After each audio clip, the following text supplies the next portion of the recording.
بسم الله الرحمن الرحيم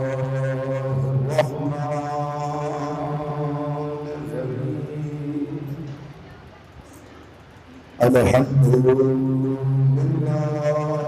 رب العالمين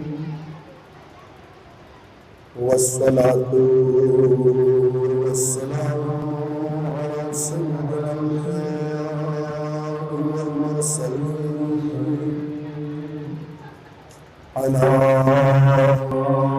سيدنا ونبينا شفيع ذنوبنا وطبيب نفوسنا حبيب قلوبنا القاسم محمد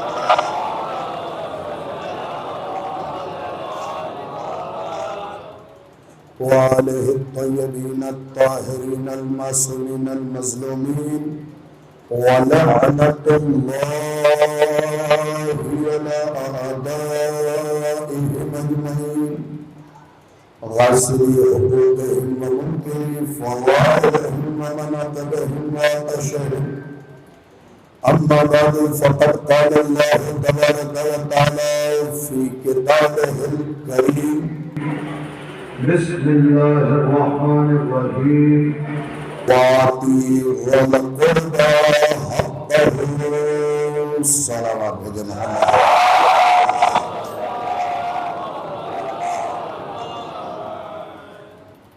سامعین مکرم حاضرین مجلس السلام علیکم.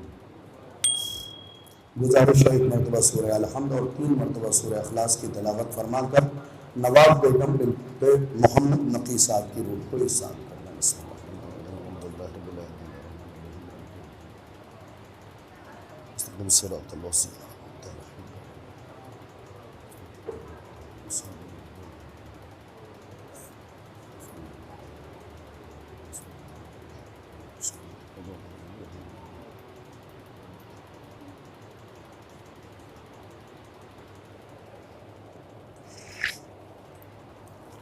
صلوات عنایت فرما دیں محمد.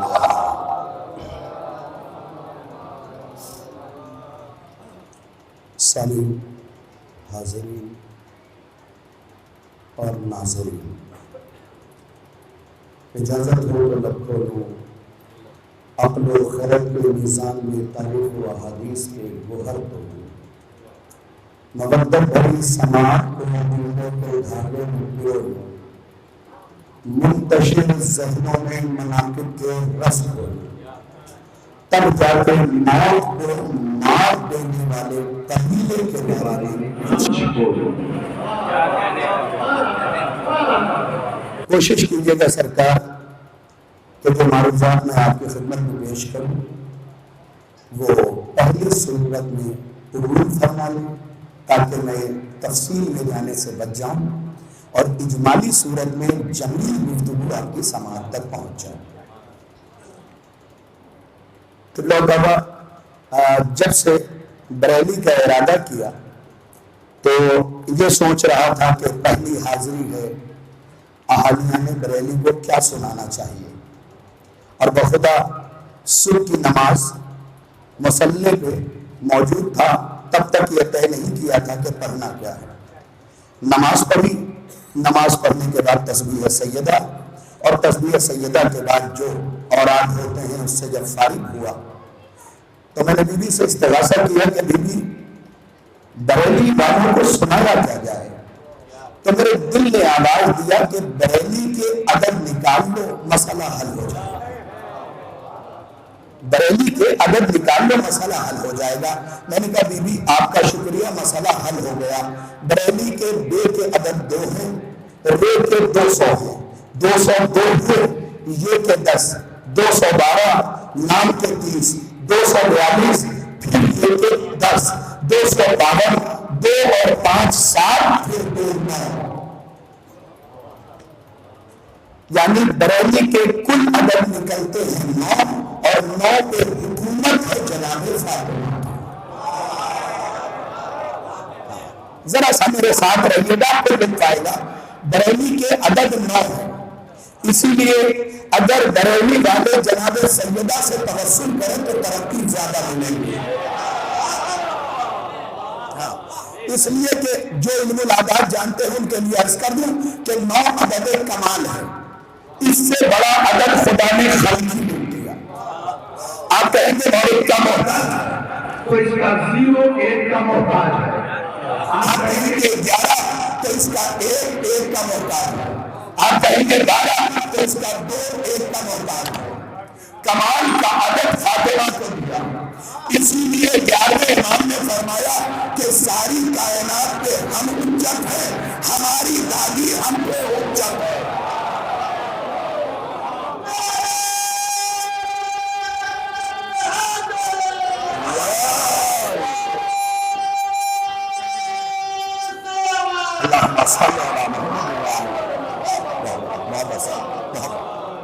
مولا آپ کی سماعت کو سلامت رکھے, کسی کی نظر نہ لگے. لیکن پہلے ہی مرحلے میں یہ عرض کر دینا چاہتا ہوں کہ ابھی محترم نے نعرہ لگایا اور بریلی کے 20% مجموعے نے جواب نہیں دیا. دیکھیے اگر کھٹپٹ ان سے ہے تو جنت مل سکتی ہے, اور اگر بگاڑ علی سے ہے تو خوشبو بھی جنت کی نہیں سن پائیں گے. اور بزرگوں سے دعا لینے کے لیے, نوجوانوں سے اپنا حق لینے کے لیے عرض کر رہا ہوں کہ جناب والا شرما کے اس کا نام لیا جاتا ہے جس نے کسی میدان میں شرمندہ کیا ہو.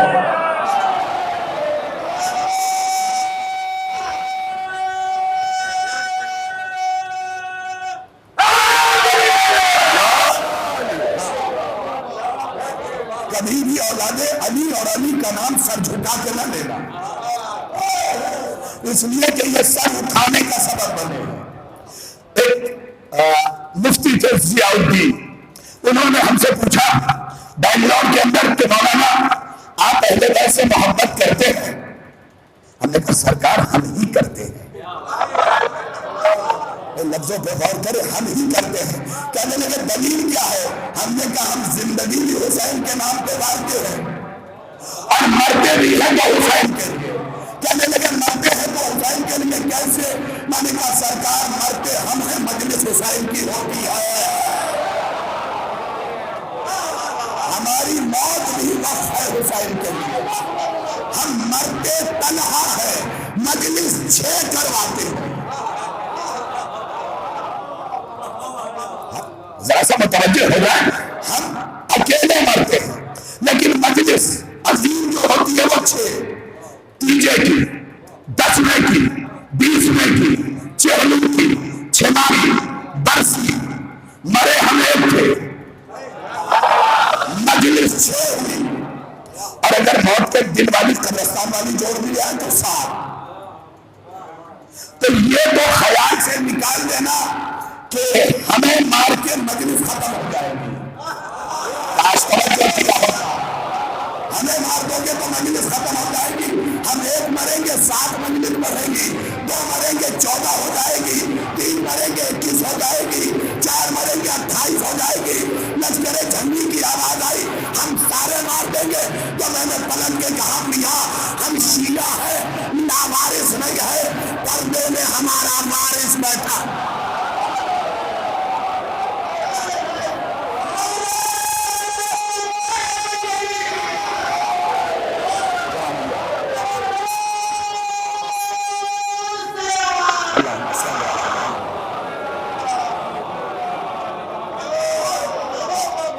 یہاں سے علم دوست افراد جو مجلس سنتے ہیں وہ متوجہ ہوں. سورہ اسرا یعنی سورہ بنی اسرائیل کی 26ویں آیت کی تلاوت کا شرف میں نے حاصل کیا ہے. یہ سورہ ترتیب کے اعتبار سے 17واں سورہ ہے. خدا نے اس سے پہلے 16 سورہ نازل کیے, اس کے بعد 97 سورہ نازل کیے. یہ سورہ مکے میں نازل ہوا. اس میں 111 آیات ہیں, 12 رکوع ہیں, 1533 کلمات ہیں, 6460 حرف ہیں. ضروری ہے نا بزرگان کہ اگر کسی چیز کا تذکرہ کیا جائے تو اس کے بیک گراؤنڈ کو بتا دیا جائے. 17واں سورہ، اس سے پہلے 16 سورہ، اس کے بعد 97 سورہ مکے میں نازل ہوا۔ 26ویں آیت کے ایک جز کی تلاوت کا شرف میں نے حاصل کیا ہے۔ اس میں کل 111 آیات ہیں، 12 رکوع ہیں، 1533 کلمات ہیں، 6460 حرف ہیں۔ کتابوں کا نام نوٹ کیا جائے، پہلی کتاب مجموع البیان، تفسیر مجموع البیان، دوسری تفسیر برہان، تیسری تفسیر نور الثقلین، چوتھی تفسیر فیضان الرحمان۔ چھٹے امام فرماتے ہیں جو سورہ اسراء کی تلاوت کرے گا زندہ رہے گا تو بھی حضرت حجت کا لشکری ہوگا۔ ذرا سا توجہ کر لیں آپ، فائدہ سنیں کیا ہے اس سورہ کی تلاوت کا۔ صرف ایک آپ کی خدمت میں عرض کروں گا۔ چھٹے امام فرماتے ہیں کہ جو سورہ اسراء کی تلاوت کرے گا، یعنی سورہ بنی اسرائیل کی، زندہ رہے گا تو ہمارے آخری بیٹے کے لشکری میں ہوگا۔ اتنی بڑی سعادت مل رہی ہے اور آپ نے خاموشی سے لے لی۔ دیکھیے چپ رہنے کی بڑی فضیلت ہے جناب، انسان کو بولنا ہی نہیں چاہیے، کیونکہ گناہ کی 70 قسمیں زبان سے ظاہر ہوتی ہیں۔ حضرت سلمان سے پوچھ لیا، ایک لمبے قد کے پستہ زمین، لمبے قد کے پستہ ضمیر شخص نے، سلمان یہ بتاؤ بولنے اور چپ رہنے کا معیار کیا ہونا چاہیے؟ کہ نبی نے فرمایا ہے انسان کو ساری زندگی خاموش رہنا چاہیے، کیونکہ گناہ کی 70 قسمیں زبان سے ظاہر ہوتی ہیں۔ تب پہنچے نہیں تھے، سلمان کے سامنے سے کل ایمان گزرے۔ سلمان نے مسکرا کے کہا مگر بات علی کی ہو تو کبھی چپ نہ رہنا۔ اور اسی امین نہج بلاغہ میں فرمایا تو کلمو تعرفو، بولو تاکہ پہچانے جاؤ۔ فإن المرء مخبوء تحت لسانہ، ہر انسان اپنی زبان کے نیچے چھپا ہوا ہے، بولے گا تو پتا چلے گا کس خیمے سے تعلق رکھتا ہے۔ ذرا سا متوجہ ہو جائیں تو چھٹے امام فرماتے ہیں لب و لہجہ میرا یہی ہے، جیسے جیسے آپ مجھے سنتے جائیں گے میں اور کھلتا جاؤں گا۔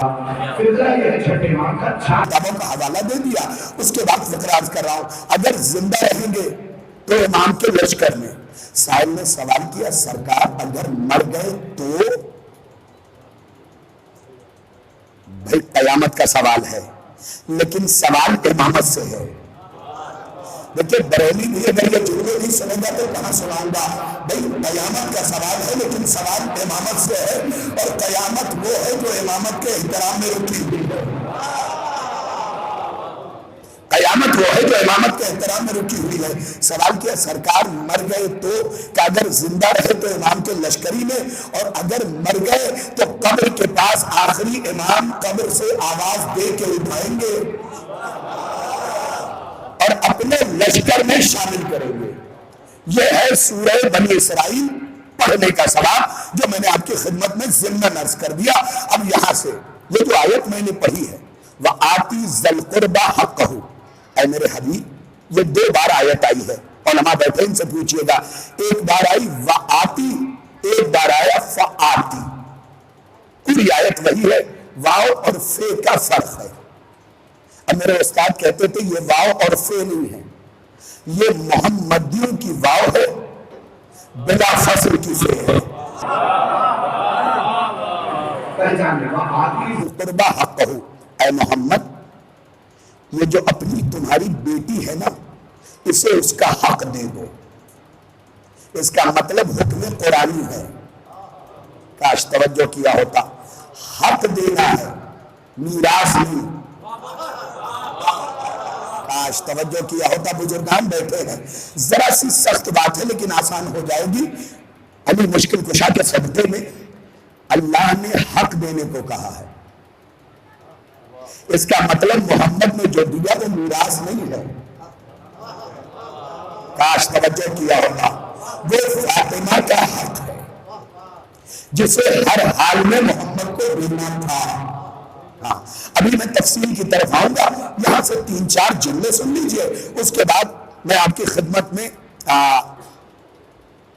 لکھنؤ ایئرپورٹ پہ ہوئی یہ گفتگو سنانا چاہتا ہوں۔ بی بی زہرا کے سلسلے سے ایک صلوات بھیج دے محمد و آل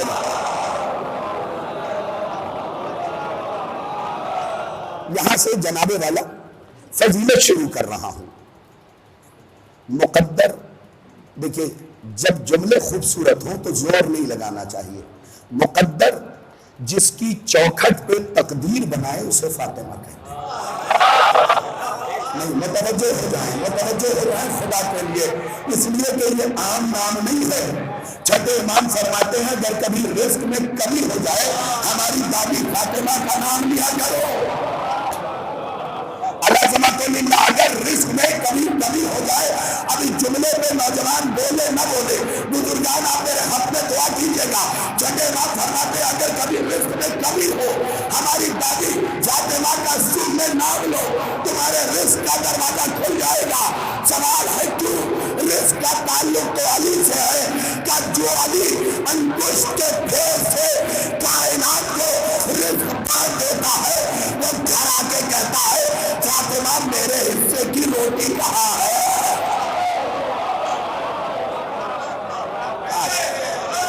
فاطمہ میرے حصے کی روٹیاں کہاں ہے؟ تو فقرہ بڑا قیمتی ہے. جس کی چوکھٹ پہ مقدر اپنی تقدیر بنائے. میں آپ حضرات کی خدمت میں بالکل وسعت قلبی کے ساتھ اعلان کر دوں کہ جس کی نماز پوری زندگی میں اول وقت نہ چھوٹی ہو وہ جا کے پڑھ سکتا ہے.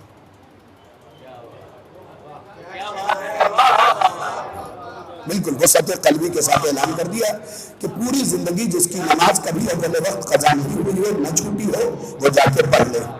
اور جس نے موبائل پہ لگ کے چھوڑ رکھا ہے، اپنی میٹنگ کے لیے چھوڑ رکھا ہے، وہ مجلس کے بعد بلا فصل ہو جائے گا نماز سے. ایک صلوات عنایت فرمائیں.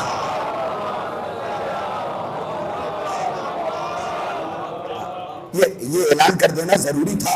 میں وہیں سے شروع کرتا ہوں کہ مقدر جس کی چوکھٹ پہ اپنی تقدیر بنائے.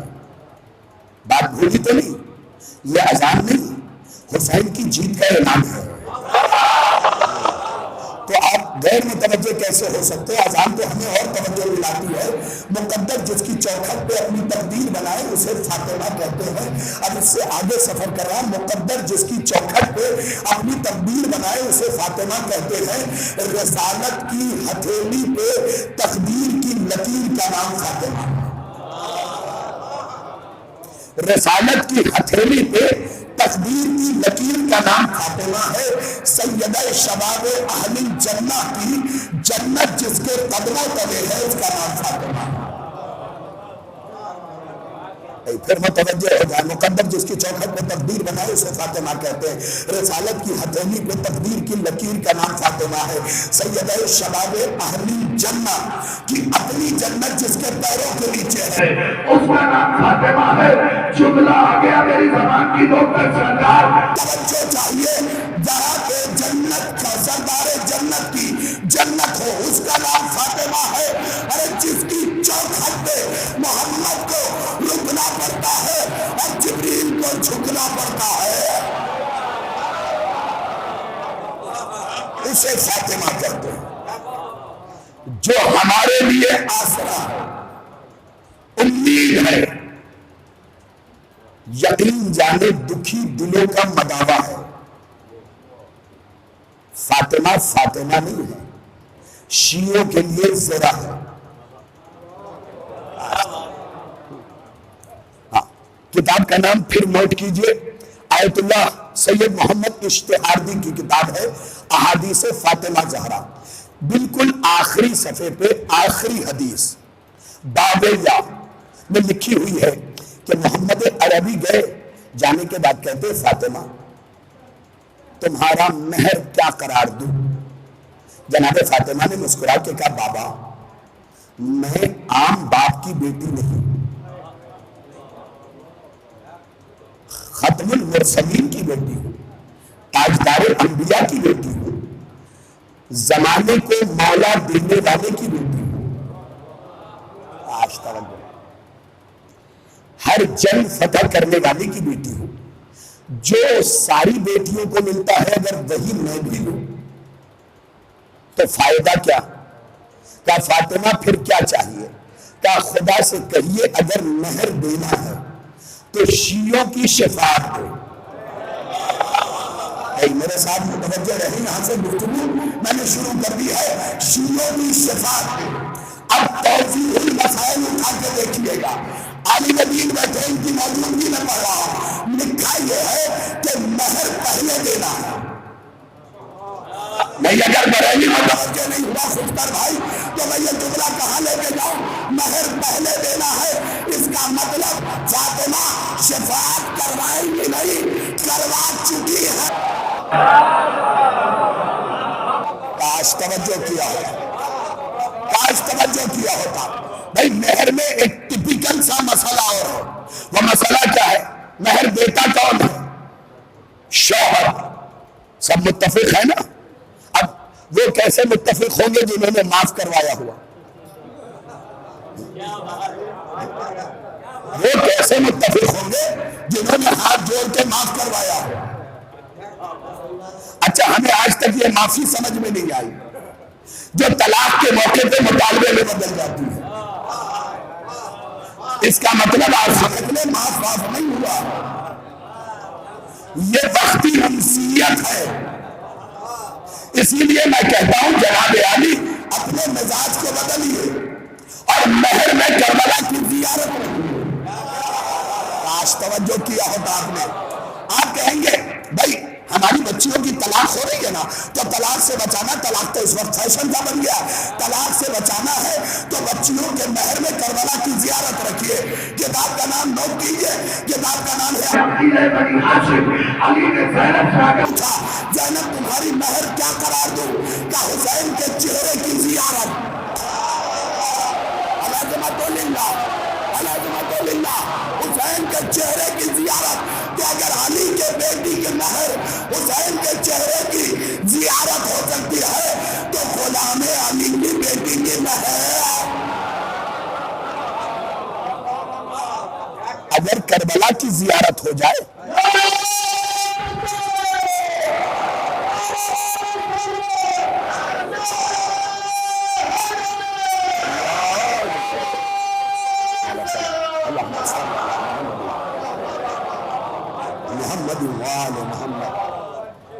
حضرات پھر کتاب کا نام نوٹ کریں، ثواب الاعمال عقاب الاعمال۔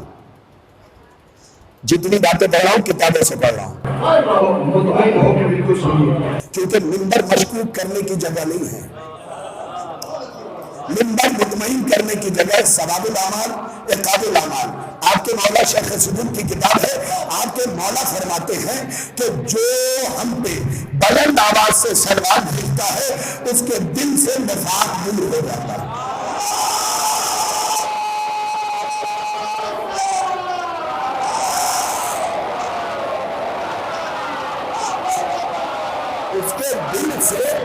اس کے دل سے نفاق دور ہو جاتا ہے۔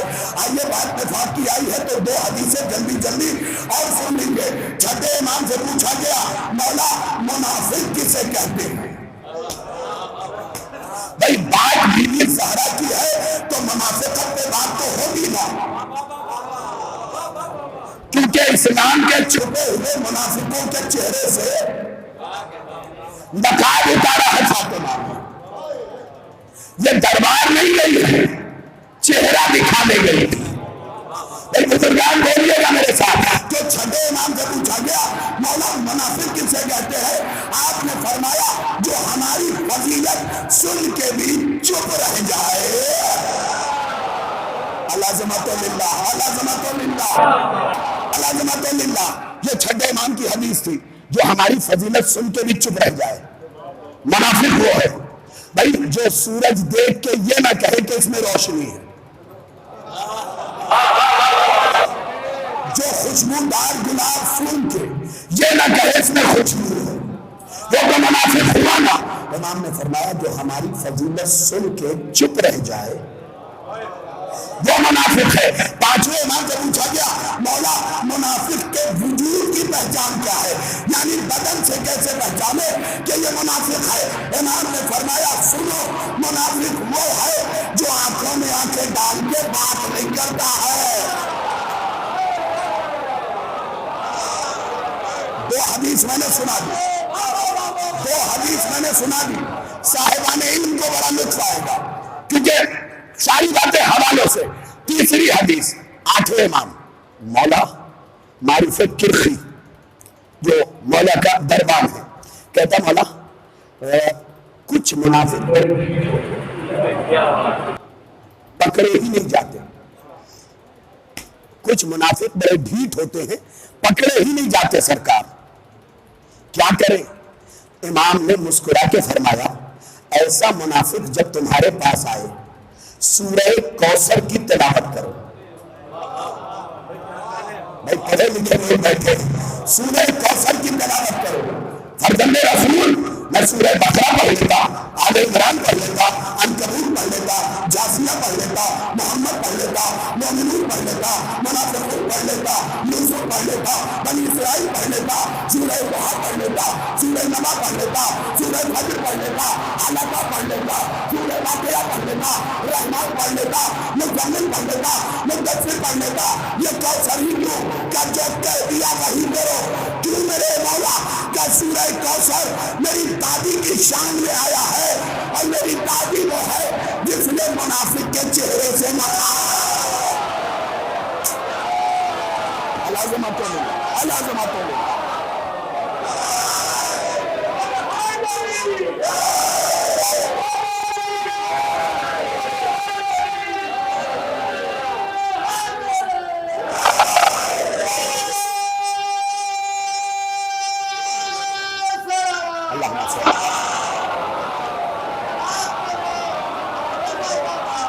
بھائی یہ تین چیز تو میں نے مولا کی طرف سے بتائی۔ میرے اللہ تیرا یہ گنہگار بندہ تیری بارگاہ میں حاضر ہے، ذرا یہ تو بتا کہ تیری نگاہ میں منافق کون ہے؟ کہ اسی لیے سورہ جمعہ کے بعد سورہ منافقون رکھا ہے، سورہ منافقون رکھا ہے۔ جلدی سے اٹھاؤ پڑھو منافق کسے کہتے ہیں۔ اب جو میں نے سورہ منافقون پڑھا 14 طبق روشن ہو گئے، اس میں لکھا یہ ہے آیت کا ترجمہ کہ منافق اسے کہتے ہیں جو اللہ کی سبیل میں خرچ کرنے سے روکے۔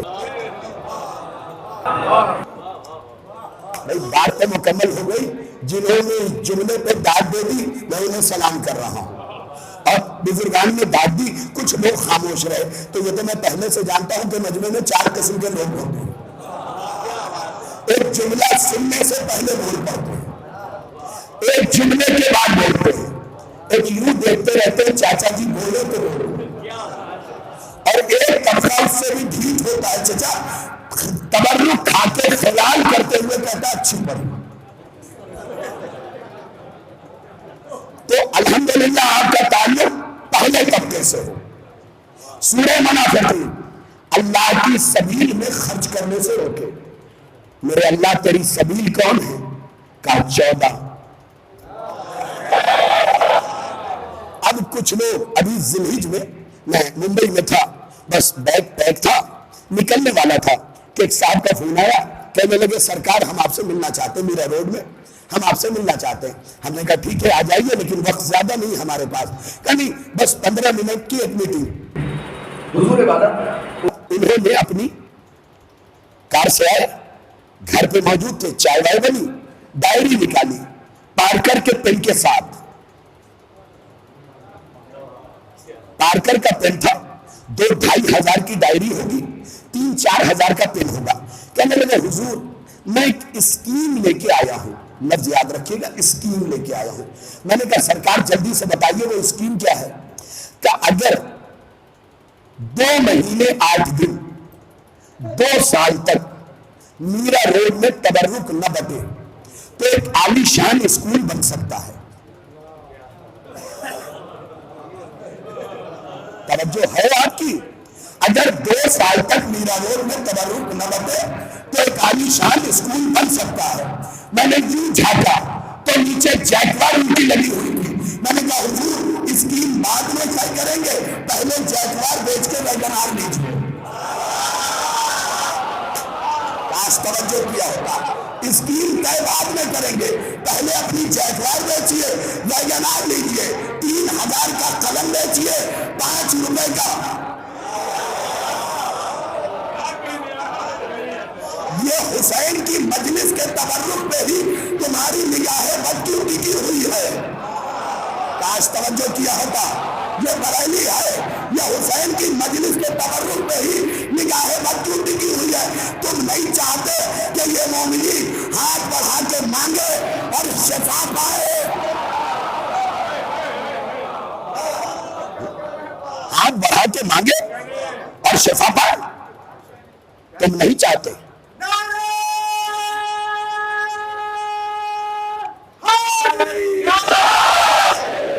ہاتھ بڑھا کے مانگے اور شفا پائے۔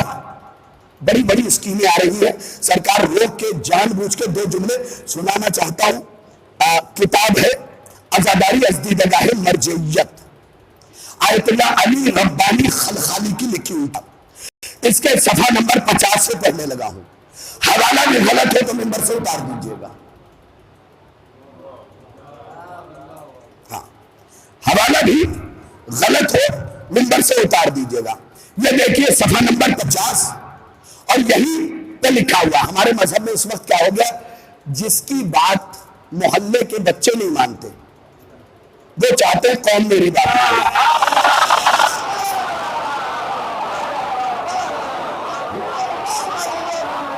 جس کی بات محلے کے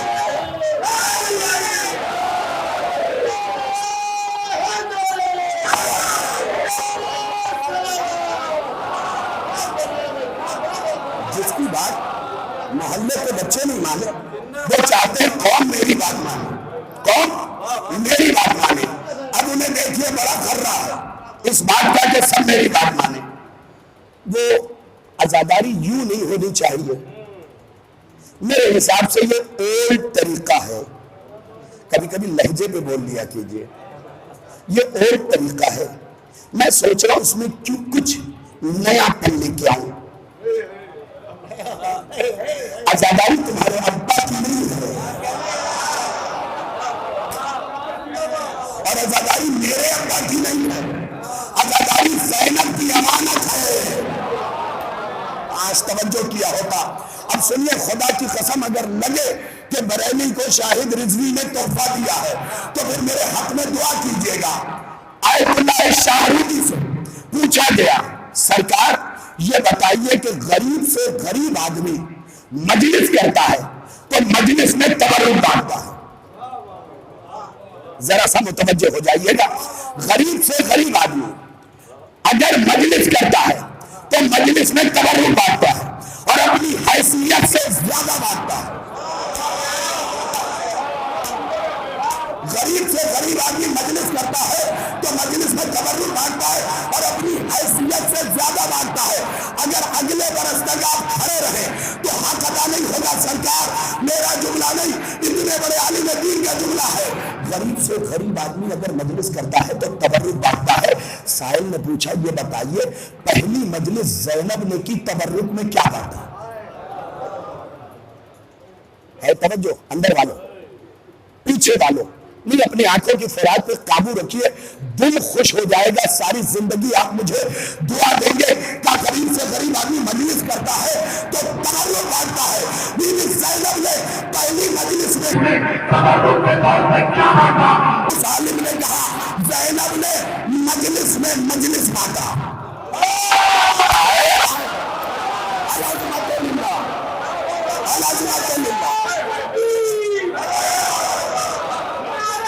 سلامت رہا۔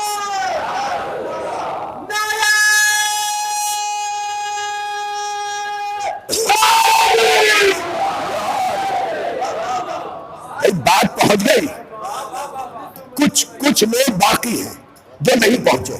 وہ انسان مولانا اچھا خطیب ہو ہی نہیں سکتا جو چہرہ شناس نہ ہو۔ کچھ لوگ باقی رہ گئے، وہ کہتے ہیں زینب بی بی نے پہلی مجلس میں تبرک کے طور پہ مجلس بانٹا، کسی نے خمسہ لیا، کسی نے عشرہ لیا، کسی نے عشرے پہ عشرہ لیا۔ اب یہ تو قرآن کا قانون ہے نا، تم شکریہ ادا کرتے جاؤ، ہم اضافہ کرتے جاؤ۔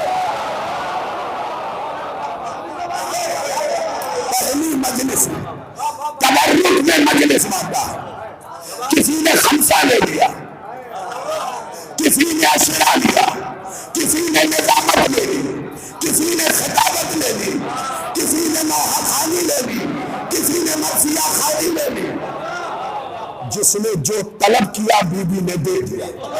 اب جتنا شکر ادا کرتا جائے گا۔ لہذا خدا کے لیے عزاداری پہ کوئی اعتراض نہیں اور برداشت نہ کی جائے گی۔ یاد رکھیے حسین جو ٹکراتا ہے نا، خدا اس کی عزت کو اسی دنیا میں جلا دیتا ہے۔ کچھ لوگ ایسے بھی ہیں جن کے پاس چائنیز دولت آ گئی۔ اگر آپ بھی لفظوں کی نزاکت کو نہیں پہچانیں گے تو کیسے لطف آئے گا؟ کچھ لوگوں کے پاس چائنیز دولت آئی ہے۔ چائنیز چیزیں زیادہ ٹکتی نہیں ہیں۔ دعا کرو دولت خدیجہ کی بدولت ملے۔ دولت خدیجہ کی بدولت۔ اچھا، جب تک دولت نہیں تھی مزاج پہچانیے گا۔ مجلس میں سب سے آگے آ کے بیٹھتے تھے، بارگاہوں سے وہ دور چپل اتار کے ننگے پیر آتے تھے، دروازہ چومتے تھے۔ جب دولت آ گئی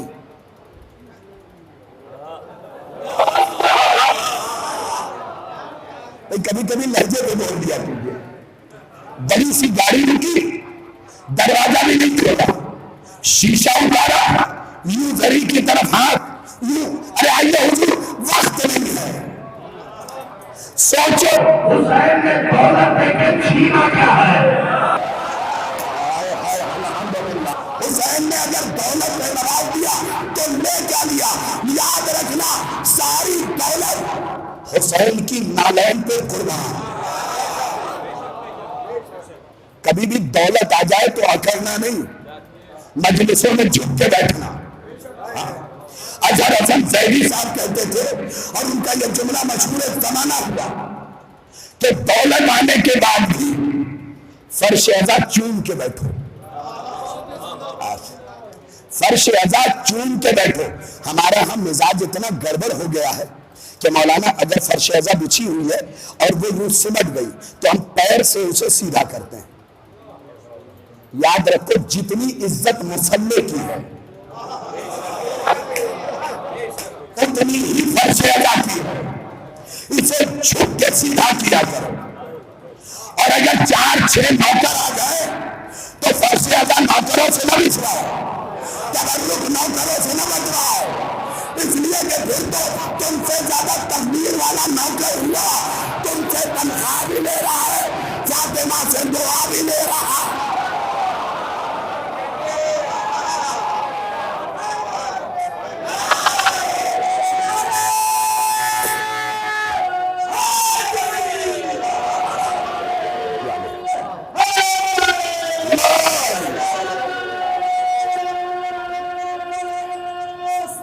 اللہم صلی اللہ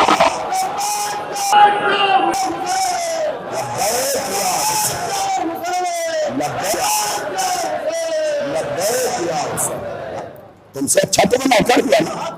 اب سن لیجئے، ایسا کوئی بھی شخص بالکل، اور میں مجلس کے بعد بھی آدھا پونا گھنٹہ ہوں تو اس کے بعد پھر ایک مجلس پڑھ کے یہی لوٹ آؤں گا۔ عزاداری کے سلسلے سے جو بھی سوال ہو آ جائیے، بیٹھ کے گفتگو کرتے ہیں، کیونکہ 4x4 کی کھوپڑی میں حسین کی عزا سما جائے۔ حسین کا گھوڑا تو آ نہیں سکتا۔ یہ میں اپنی طرف سے نہیں، کتاب کا نام نوٹ کیجئے، سوگ نامہ آل محمد، علامہ ریاض حسین جعفری صاحب قبلہ کی لکھی ہوئی کتاب۔ اس میں لکھا ہے کہ حسین کا گھوڑا گھوڑا نہیں تھا، بلکہ خدا نے فرشتے کو گھوڑا بنا کے بھیجا۔ نہیں ہو سکتا ہے میرے جانے کے بعد بریلی کے مومنین کہہ دے شاہد رضوی نے حسین کے گھوڑے کو فرشتہ بنا دیا، دیکھیے اس کی جسارت۔ تو میں آنکھیں بند کر کے کہوں گا جناب میں نے کتاب کا حوالہ دیا، سوگنامہ آل محمد، علامہ ریاض حسین جعفری لکھتے ہیں کہ یہ گھوڑا گھوڑا نہیں تھا بلکہ اللہ نے فرشتے کو گھوڑے کی شکل دے دی تھی۔ آپ آ کے میرے حق میں دعا کریں نا، میں نے فرشتے کو گھوڑا کہا ہے اور حسین وہ ہے جس کے لیے محمد سواری بن گئے ہیں۔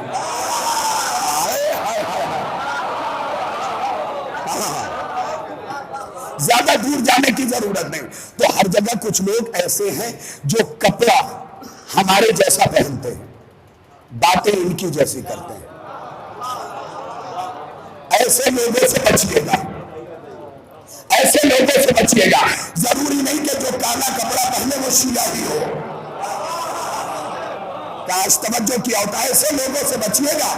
یہ صفحہ نمبر میں نے بتایا، عزاداری از دیدگاہ مرجعیہ، آیت اللہ علی ربانی خلخالی کی لکھی، صفحہ نمبر 50 ہے، آخری 3 سطر، 51 پہ پہلی سطر. صاحب جواہر الکلام شیخ عبد الرسول آیت اللہ علی اللہ مقامہ مگر اللہ مرکبہ، وہ کہتے ہیں جو بھی، خدا کی قسم جملہ اتنا پیارا ہے کہ اگر یہ عالم زندہ ہوتا سرکار میں ان کی جوتی اس ٹوپی کی جگہ سر پہ باندھتا. وہ کہتے جو بھی، یہ نہیں کہا کہ بندوں میں سے، دکان والوں میں سے، مکان والوں میں سے، جو بھی حسین کی عزاداری پہ اتنی سی چیز پہ انگلی اٹھائے اس سے کہہ دینا وہ عقل سے ہاتھ دھو بیٹھا. العظمت للہ. کسی کو اگر برباد کرنا ہے نا اور چاہتے ہیں کہ قوم میں کوئی بھروسہ نہ کرے، کہہ دیجئے پاگل ہو گیا، کہہ دیجئے دیوانہ ہو گیا ہے. اب اس کی کسی بات کا اعتبار نہیں. شیخ عبد الرسول کیا کہہ رہے ہیں؟ ہم ہاتھ کیوں دھلتے ہیں؟ ہاتھ میں گندگی لگی ہے، ہاتھ دھل لیا صاف. وہ کہہ رہے ہیں اس نے عقل سے ہاتھ دھو لیا. اس کا مطلب اس کے پاس عقل بچی نہیں. اس کے بعد دوسرا جملہ، سرکار میں زیادہ تو عرض نہیں کروں گا، یہ کتاب آپ کے ہاتھ میں دے رہا ہوں، دیکھ آپ نے بعد میں ان سے لے لوں گا. وہ کہتے ہیں کہ پہلی چیز اس نے اپنی عقل سے ہاتھ دھو دیا ہے یا اس کے دماغ میں خلل ہے. تیسرا جملہ دیکھتے رہیے، تیسرا جملہ، یا تو اس نے عقل سے ہاتھ دھو دیا ہے یا اس کے دماغ میں متوجہ ہو یا اس کے دماغ میں خلل ہے. اس کے بعد کہتے ہیں جو عزاداری پہ بولے یا اس کا شجرہ خراب ہے.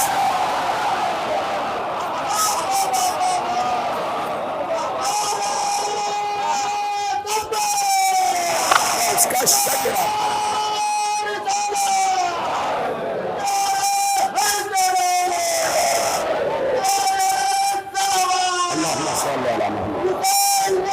زندہ باد.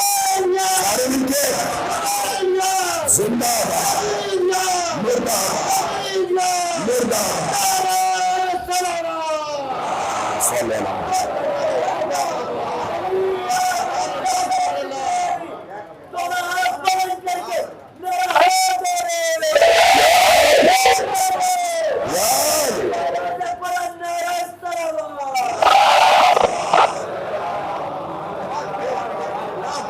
یا تو اس نے عقل سے ہاتھ دھو لیا یا اس کے دماغ میں خلل ہے یا اس کا شجرہ خراب ہے.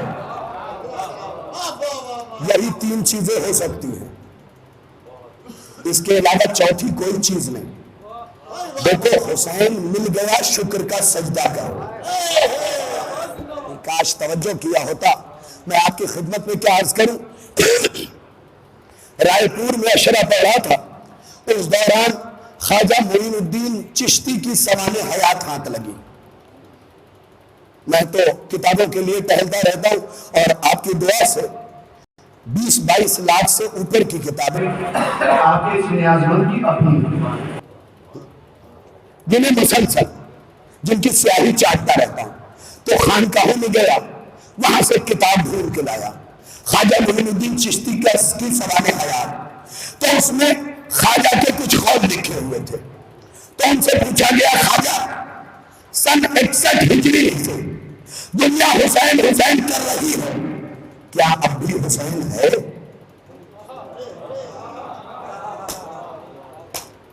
میرے سادہ لوح نوجوانوں، ذرا توجہ سے یہ فقرہ سن لینا اور بہت توجہ سے. کانٹے کا فقرہ ہے، کانٹے کا فقرہ ہے. کیا اب بھی حسین ہے؟ انہوں نے کہا اپنے گھر جانا، اگر ماں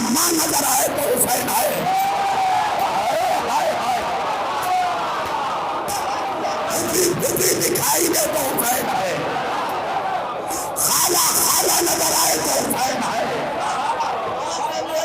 کاش توجہ کیا ہوتا، کاش توجہ کیا ہوتا۔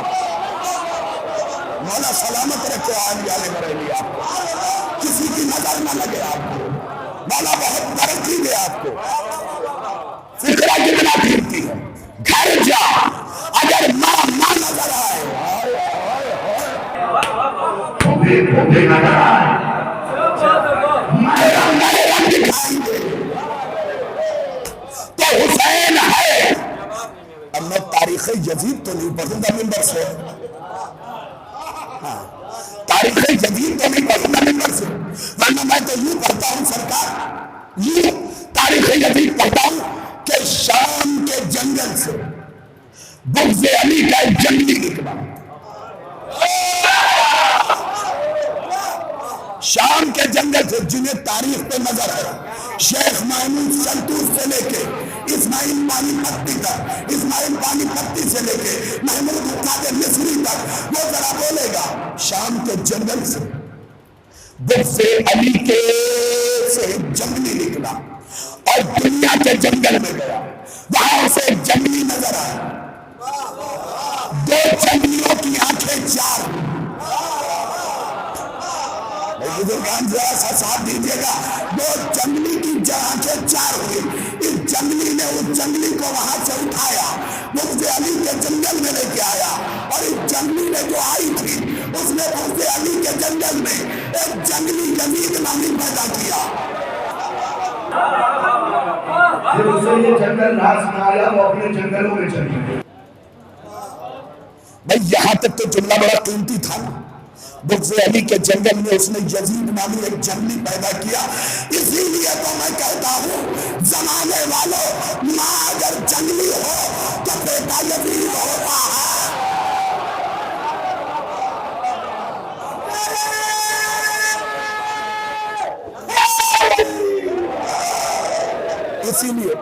اسی لیے رسول نے کہا تھا، معصوم نے کہا تھا، کوڑے کے ڈھیر پہ اگے ہوئے پھول سے بچو۔ بھئی آپ لوگ بھی جملے پہ نہ بولیں گے، ماں اگر جنگلی ہو تو بیٹا یزید ہوتا ہے، اور ماں ام البنین ہو تو بیٹا عباس ہوتا ہے۔ فکرہ سنیے، بہت قیمتی، بہت قیمتی۔ رسول نے فرمایا کوڑے کے ڈھیر پہ اگے ہوئے پھول سے بچو، یعنی کسی ایسی جگہ شادی نہ کرو جہاں بیک گراؤنڈ اچھا نہ ہو۔ یا رسول اللہ یہ کوڑے کا ڈھیر کیوں کہا؟ کیا یہاں اگنے والے پودے میں دو خرابیاں ہوتی ہے، ایک تو جڑ مضبوط نہیں ہوتی، دوسرے پھول خوشبودار نہیں ہوتا۔ پہچاننے کی کوشش کریں میرے کوڑے پہ اگے ہوئے پھول سے بچو۔ اس لیے کہا گیا ہے کہ وہ لاؤ جو تمہارے بچے کی ماں بنے۔ نکاح لذت کے لیے نہیں، نسل کے لیے ہے۔ لذت کے لیے نہیں، نسل کے لیے ہے۔ اور نسل کا معیار کس نے بتایا؟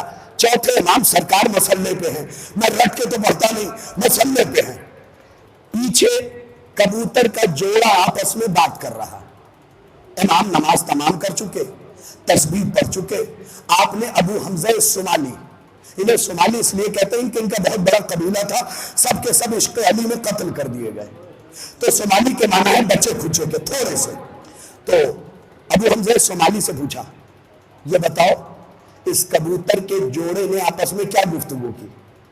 مولا اس کی زبان میں کیا جانوں؟ مولا نے کبوتر کے جوڑے سے کہا۔ یہ پیغام نوجوانوں کے لیے، اور اگر کوئی نہیں آیا ہے تو اس تک پہنچا دینا۔ میں کیا جانوں؟ مولا نے کہا فصیح عربی میں کلام کر کبوتر کے جوڑے سے۔ تو اس نے سر جھکا کے امام کو تو پہلے سلام کیا، تہذیب امام کو سلام کیا، اور اس کے بعد کہنے لگا مولا میں اپنی مادہ کی تعریف کر رہا تھا۔ درس یہ دیا کہ کبھی کبھی تعریف کرنی چاہیے، اب تو بول رہے کبھی کبھی تعریف کرنی چاہیے. کیا تعریف کر رہے تھے؟ کہہ رہے تھے میں نے اپنی مادہ سے کہا یا ارسی انی احب الی من کل شیء الا ھذا الجانب، اے میری مادہ میں ساری کائنات سے زیادہ تجھ سے محبت کرتا ہوں. یہ اترانے لگی تو میں نے کہا بس بس، میں ساری کائنات سے زیادہ تجھ سے محبت کرتا ہوں اور تجھ سے کچھ نہیں کرتا جتنا مصلے پہ بیٹھے سجاد سے کرتا ہوں، جتنا مصلے پہ بیٹھے ہوئے سید سجاد سے کرتا ہوں.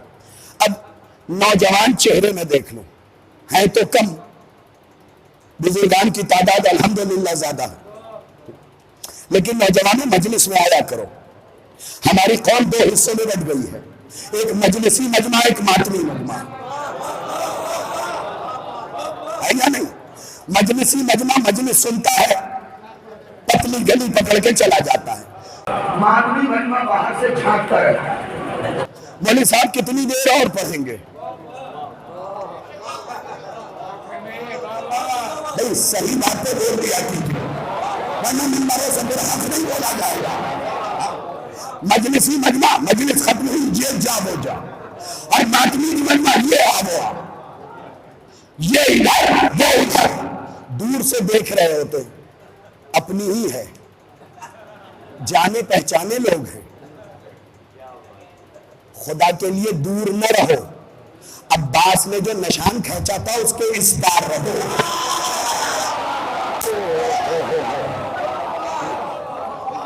دونوں کا سنگم ہونا چاہیے فرش عقا پہ.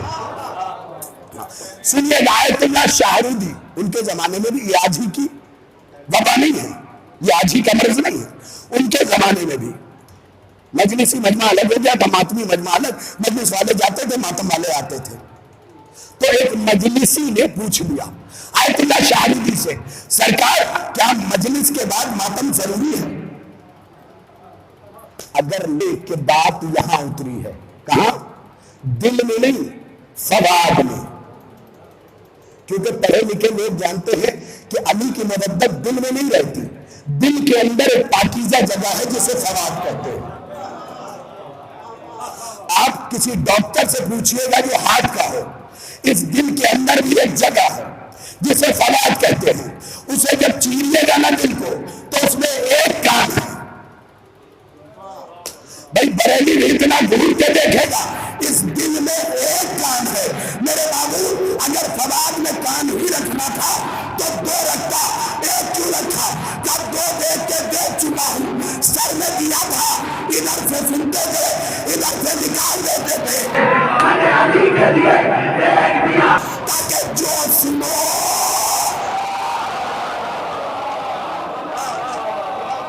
اسے نکال نہ سکو.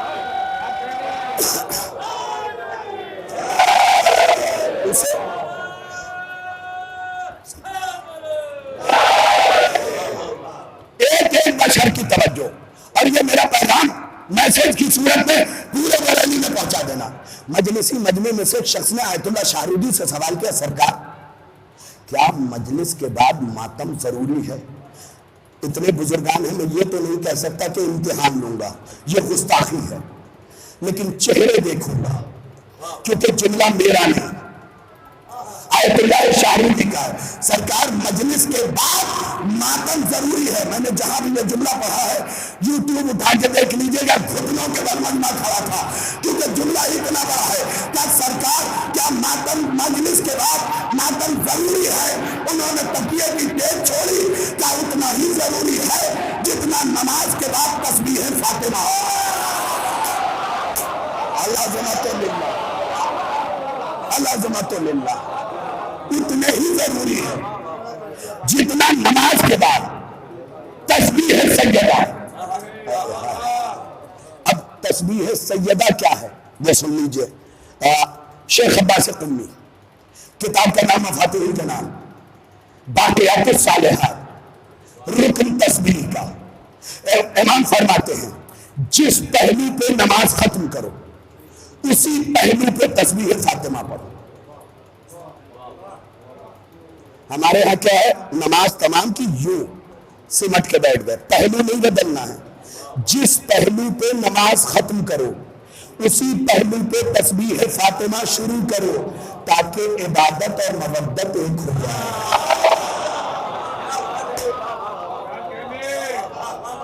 اسی پہلو پہ تسبیح فاطمہ. اگر تسبیح فاطمہ پہ بولنے پہ آؤں تو کم سے کم مجھے خمسہ چاہیے. تسبیح فاطمہ کے لیے سطح امام فرماتے ہیں, بہت غور سے سنیے گا. پوچھا گیا مولا تسبیح فاطمہ کیا ہے؟ آپ نے فرمایا تمہارے زخمی نماز کی چادر ہے.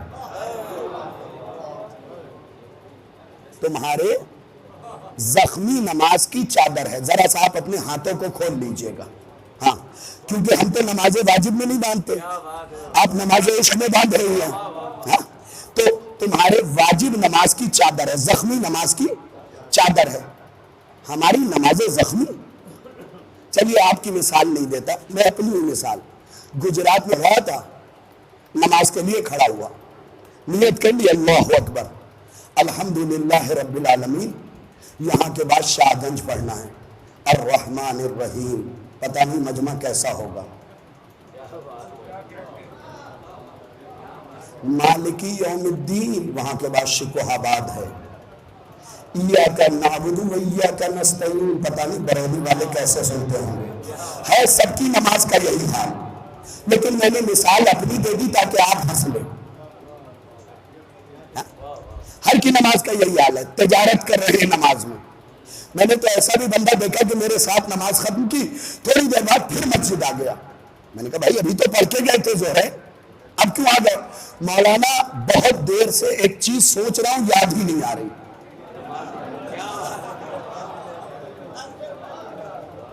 ابھی 2 رکعت پڑھوں گا, یاد آ جائے گی.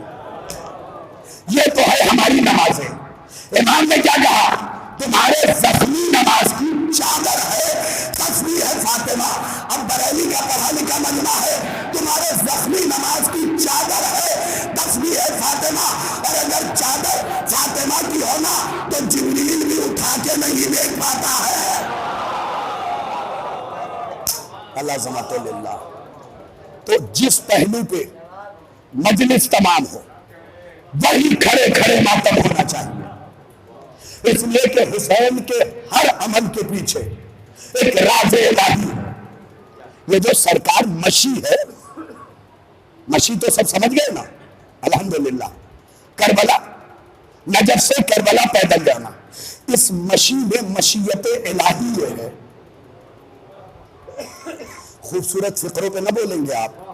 اس مشی میں مشیت الہی یہ ہے, خدا چاہتا ہے زمانہ نجف سے پیدل کربلا جائے اور اپنے قدموں تلے یزیدیت کو چل کے جائے, اور کربلا جا کے حسین کی فتح کا اعلان کرے. ایک ایک چیز کے پیچھے مصلحت ہے. لہذا کسی چیز پہ اعتراض کرنے کا حق ہمیں نہیں ہے. ہم عزاداری کے نوکر ہیں, مالک نہیں. نوکر ہیں, نوکر کی طرح رہیے, مالک بننے کی کوشش نہ کیجیے. اس لیے کہ مالک پردے میں ہے. بس توجہ کے ساتھ وہ فقرہ جو سنانے والا تھا سن لیجئے اور گفتگو سمیٹ لی. میں پچھلے سال محرم میں جمادی الاولیٰ کے مہینے ساری مجلس ایصال ثواب وغیرہ کی پڑھ کے لکھنؤ سے لوٹ رہا تھا. تو میری ایئر انڈیا کی فلائٹ تھی. اب ایک گندی عادت ہے, بہرحال تذکرہ نہیں کروں گا, بس اشارہ دوں گا. تو میں بورڈنگ وغیرہ لے کے اسموکنگ زون گیا اور وہاں سے اتر ہی رہا تھا کہ میں نے دیکھا کہ ایک تلک لگائے ہوئے بندہ اور ہاتھ میں اردو کی کتاب دبائے ہوئے. میں نے یوں دیکھا, آنکھیں بڑی تیز ہیں میری, ہاں, اس لیے کہ ہر مہینے خاک شفا لگاتا ہوں, تو بڑی تیز ہے آنکھیں, خدا کے لیے سمجھیے گا, بڑی تیز ہے. میں نے یوں دیکھا, اردو کی کتاب نظر آئی. اندر کے مفتی نے کہا چل شاہد پوچھ ہی لے. تلک بھی, اردو کی کتاب بھی, اندر کے مفتی نے کہا چل پوچھ لے کہ کیا میٹر ہے. میں دھیرے دھیرے نیچے اترا. وہ ریلے کا جو شاپ ہے وہاں پہ کھڑے ہوئے تھے. میں نے ان سے جا کے پوچھا آپ اردو سے واقف ہیں؟ کہنے لگے مولانا کتاب میرے ہاتھ میں ہے. شیروانی پہنے ہوا تھا، کتاب میں ہے تو میں واقف ہی ہوں گا۔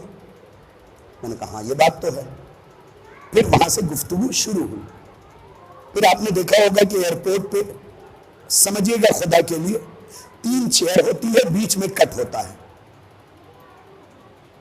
جو پہنچ گئے میں انہیں سلام کر رہا ہوں۔ ہاں 3 کرسیاں ہوتی ہیں، 3 کی، اور بیچ میں کٹ کا نشان ہوتا ہے۔ تو ایک طرف وہ بیٹھ گیا، ایک طرف میں بیٹھ گیا۔ بات غزل سے شروع ہوئی، وہ مجھے غزل کے شعر سنا رہے تھے، میں بھی مدح کے شعر غزل کی چادر میں رکھ کے دیے جا رہا تھا۔ اس نے مجھے سنایا ایک شعر، میں نے بھی اسے 2 مصرے سنائے۔ اس نے جو مجھے شعر سنایا تھا وہ تو مجھے یاد نہیں رہا، لیکن جو میں نے سنایا وہ تو یاد ہے۔ اس نے غزل کا ایک شعر سنایا، میں نے پلٹ کے سنایا کہ پھول مقصود نظر ہو تو چمن کو دیکھو، پیار جس سے بھی کرو اس کے چمن کو دیکھو۔ آپ سوچ رہے ہوں گے یہ ٹھیک غزل کا شعر ہے، نہیں۔ پھول مقصود نظر ہو تو چمن کو دیکھو، پیار جس سے بھی کرو اس کے چمن کو دیکھو، اور دیکھنا چاہتے ہو اللہ کے نبی کا بچپن، آؤ آغوش محمد میں حسن کو دیکھو۔ اس نے مجھے دوسرا شعر سنایا، میں نے پھر مدح کا شعر غزل کی چادر میں رکھ کے سنایا، امام زمانہ کی شان میں۔ شعر تھا کہ نہ ہی سامان ضیافت نہ بٹھانے کی جگہ، سننا، نہ ہی سامان ضیافت نہ بٹھانے کی جگہ، یہ ادھر حال ادھر ہے تیرے آنے کی خبر۔ گفتگو ہو رہی تھی، اب چونکہ غزل پہ تھی، میں اتنا زیادہ غزل سے تعلق نہیں رکھتا تو توجہ دے رہا تھا نہیں دے رہا تھا۔ اس کے ایک جملے میں، نام تھا اس کا ڈاکٹر JM پرساد، اس کے ایک جملے نے مولانا 14 طبق روشن کر دیے۔ میں یوں بیٹھا ہوا تھا، اپنے بورڈنگ گیٹ کی طرف دیکھ رہا تھا، وہ میرے برابر میں بیٹھا ہوا تھا۔ اس نے کہا حسن صاحب، میں نے کہا جی۔ کہنے لگا آپ کے اسلام میں 4 خطبوں نے اسلام بچا لیا۔ بزرگان سنیے گا یہاں سے۔ ڈاکٹر تھا ڈاکٹر JM پرساد، میں مولوی، کہتا آپ کے اسلام میں 4 خطبے جو ہیں نا انہوں نے اسلام بچا لیا۔ اب تک تو میں اس پہ توجہ اتنی نہیں دے رہا تھا، میں یوں پڑھتا، میں نے کہا جی ڈاکٹر صاحب کیا کہا آپ ہے؟ کہ آپ کے اسلام میں 4 خطبوں نے اسلام بچا لیا۔ میں نے کہا وہ کون سے 4 خطبے ہیں؟ سنیے گا، اگر سارا بریلو چھوڑے تو پھر آپ بھی بولیے گا۔ میں نے اس ہندو سے پوچھا وہ کون سے 4 خطبے ہیں؟ اس نے کہا پہلا خطبہ خطبہ غدیر۔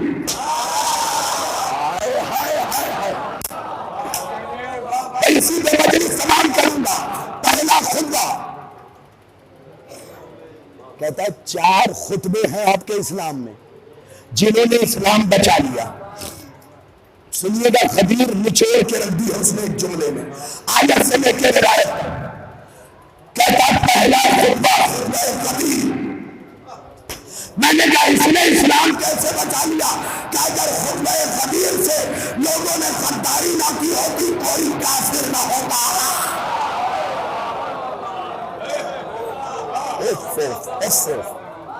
میں جلدی سرکار یہ پڑھتا نہیں۔ پہلا خطبہ خطبہ غدیر، کہتا اگر غدیر سے غداری نہ ہوتی کوئی کافر نہ ہوتا۔ میں نے کہا کیا مطلب؟ غدیر سے غداری نہ ہوتی کوئی کافر نہ ہوتا۔ کہنے لگے قبلہ صاحب آپ آیت غدیر پڑھیے، غدیر کی آیت۔ میں نے کہا یا ایھا الرسول بلغ ما انزل الیک من ربک فإن لم تفعل فما بلغت رسالته واللہ یعصمک من الناس ان اللہ لا یہدی القوم الکافرین۔ کہنے لگا آخر نے کیا کہا؟ میں نے کہا اللہ کافروں کی ہدایت نہیں کرتا۔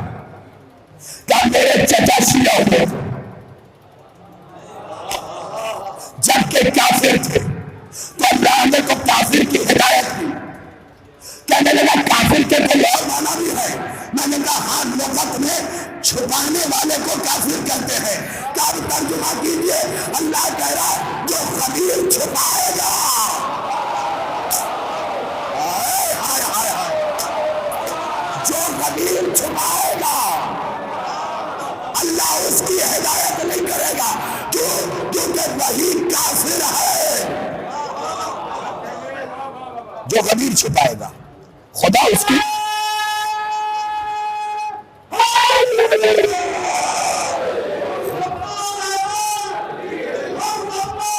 سارے مل کے علی علی علی علی علی علی۔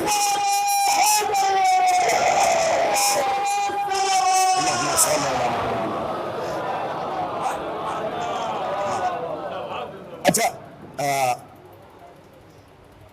اب جو ہے نعرہ مت لگائیے گا، ٹھیک؟ اس لیے کہ میں علی کے نام کی بے حرمتی برداشت نہیں کر سکتا۔ یا تو یہاں مکس گیدرنگ ہوتی تو میں خام خیالی میں چلا جاتا، جب سارے شیعہ بیٹھے اور پھر علی کے نام کا جواب نہ دے تو یہ تو بے حرمتی ہوئی نا۔ شیخ سعدی نے ایک حکایت لکھی ہے اپنے اس نیازمند کا، یہ جملہ یاد رکھیے گا، ایک دھوبی کو لال ملا۔ بہت غور سے سنیے گا، بزرگان بیٹھے اس لیے بڑی سنجیدگی سے یہ حکایت سنا رہا ہوں۔ شیخ سعدی فرماتے ہیں ایک دھوبی کو لال ملا، جانتا ہی نہیں تھا، اس نے کیا کیا پتہ ہے؟ لال اٹھایا اور اٹھانے کے بعد اپنے گدھے کی گردن میں کپڑے میں باندھ کے لٹکا دیا۔ گدھے کی گردن میں یہ لپیٹ کے گدھے کی گردن میں باندھ دیا۔ 2 سال تک ایسے ہی بندھا رہا۔ 2 سال بعد دھوبی بیمار ہوا۔ سوچا ایک چمکتی ہوئی چیز ملی تھی، چلو تو بیچتے ہیں، کچھ تو مل ہی جائے گا، پہچانتا ہی نہیں تھا۔ جوہری کے پاس آیا، کہنے لگا یہ چمکدار چیز تھی، کتنا دو گے؟ جوہری نے دیکھتے ہی پہچان لیا، کہا لا لا لا، میری ہتھیلی پہ رکھ۔ اپنی ہتھیلی پہ رکھا، اف لال ہے، اچھا یہ دھوبی ہے، یہ لال ہے، اندر ہی سوچ رہا یہ دھوبی ہے۔ دھوبی نے کہا کتنا دے دیں گے؟ کہا 2 روپے دے دوں گا۔ جیسے ہی جوہری نے کہا نا 2 روپے، لال راکھ بن گیا اور راکھ سے آواز آئی، وہ دھوبی تھا، تو جوہری تھا۔ وہ دھوبی تھا، تو جوہری تھا، تجھے تو قیمت لگانی چاہیے۔ بھائی علی کو دشمنوں نے نہیں پہچانا، تم تو جالے ہو۔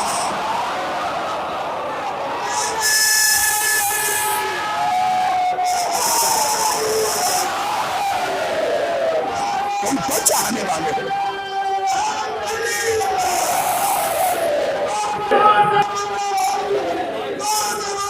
علی علی علی علی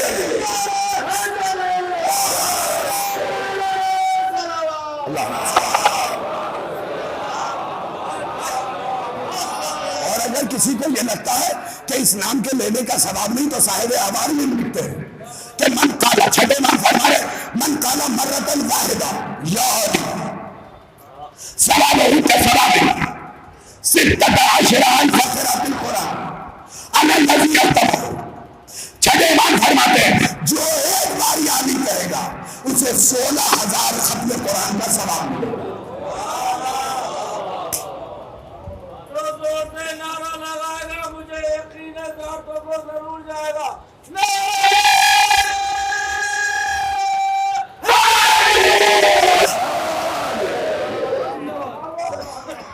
16,000 ختم قرآن۔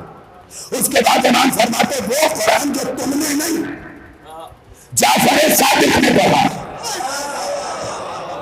ارے یہ اسی کا ہوتا ہے نا خوشتر صاحب۔ میں نے کہا میری آنکھیں بہت تیز، اور یہاں ہلکی ہلکی جھپکی آنی بھی چاہیے، موسم بڑا پیارا ہے۔ اچھی جگہ نیند نہیں آئے گی تو کہاں آئے گی؟ لیکن یہ بھی یاد رکھنا چاہیے مردوں کے لیے سونا حرام ہے۔ اب میں اپنے لفظوں کا ذمہ دار ہوں۔ مردوں کے لیے سونا پہننا ٹھیک ہے ہاں بات ذرا سی واضح کر رہا ہوں تو توجہ کے ساتھ، وہ قرآن جو ہم نے ختم کیا یہ اسی کا ہوتا ہے نا جس کا دادا ایک رکعت سے دوسرے رکعت جاتے قرآن ختم کر دیتا ہے. ہاں دامن وقت میں گنجائش نہیں ہے، ورنہ ذرا تفصیل بتاتا ہے. ایک کتاب کا نام اور نوٹ کیا جائے، کتاب کا نام ہے بصائر الدرجات الکبریٰ. ضیاء بھائی وہی رکھی ہے، مطلب یہاں لے کے آیا ہوں. بصائر الدرجات الکبریٰ 11ویں امام کے شاگرد کی لکھی ہوئی کتاب ہے. تو اس کا مطلب غیر معتبر تو ہوگی نہیں. امام فرماتے ہیں سنو، اور میں کہتا ہوں سنیے. امام فرماتے سنو، جو فضائل تم سے ہمارے برداشت ہو لے لو، اور جو برداشت نہ ہو سے ہماری طرف لوٹا دو. میں چہرے دیکھ لوں جناب؟ میں اس لیے نہیں دیکھتا، چہرہ دیکھنا عبادت ہے. کیونکہ کتاب المومن میں حسین بن سعید احوازی، 1000 سال پرانی کتاب ہے، حسین بن سعید احوازی لکھتے ہیں کہ معصوم نے فرمایا جو مومن کے چہرے کو دیکھے گا کعبے کے دیکھنے کا ثواب لکھا جائے گا. کاش توجہ کیا ہوتا. جو مومن کے چہرے کو دیکھے گا کعبے کے دیکھنے کا ثواب لکھا جائے گا، اور جو بڑھ کے ہاتھ سے ہاتھ ملا لے گا حجر اسود چومنے کا ثواب لکھا جائے گا. میرے باپو دیکھ علی والے کو رہا، ثواب کعبے کو دیکھنے کا کیوں دے رہا ہے؟ آغاز قدرت تو نہیں آئی، لیکن نعمت اللہ جزائری علامہ مجلسی کے داماد نے لکھا کہ مومن کے چہرے کو دیکھنے کا ثواب کعبے کو دیکھنے کے ثواب کے برابر اس لیے خدا نے رکھا کیونکہ کعبے میں علی 3 دن رہا ہے، مومن کے دل میں ہمیشہ.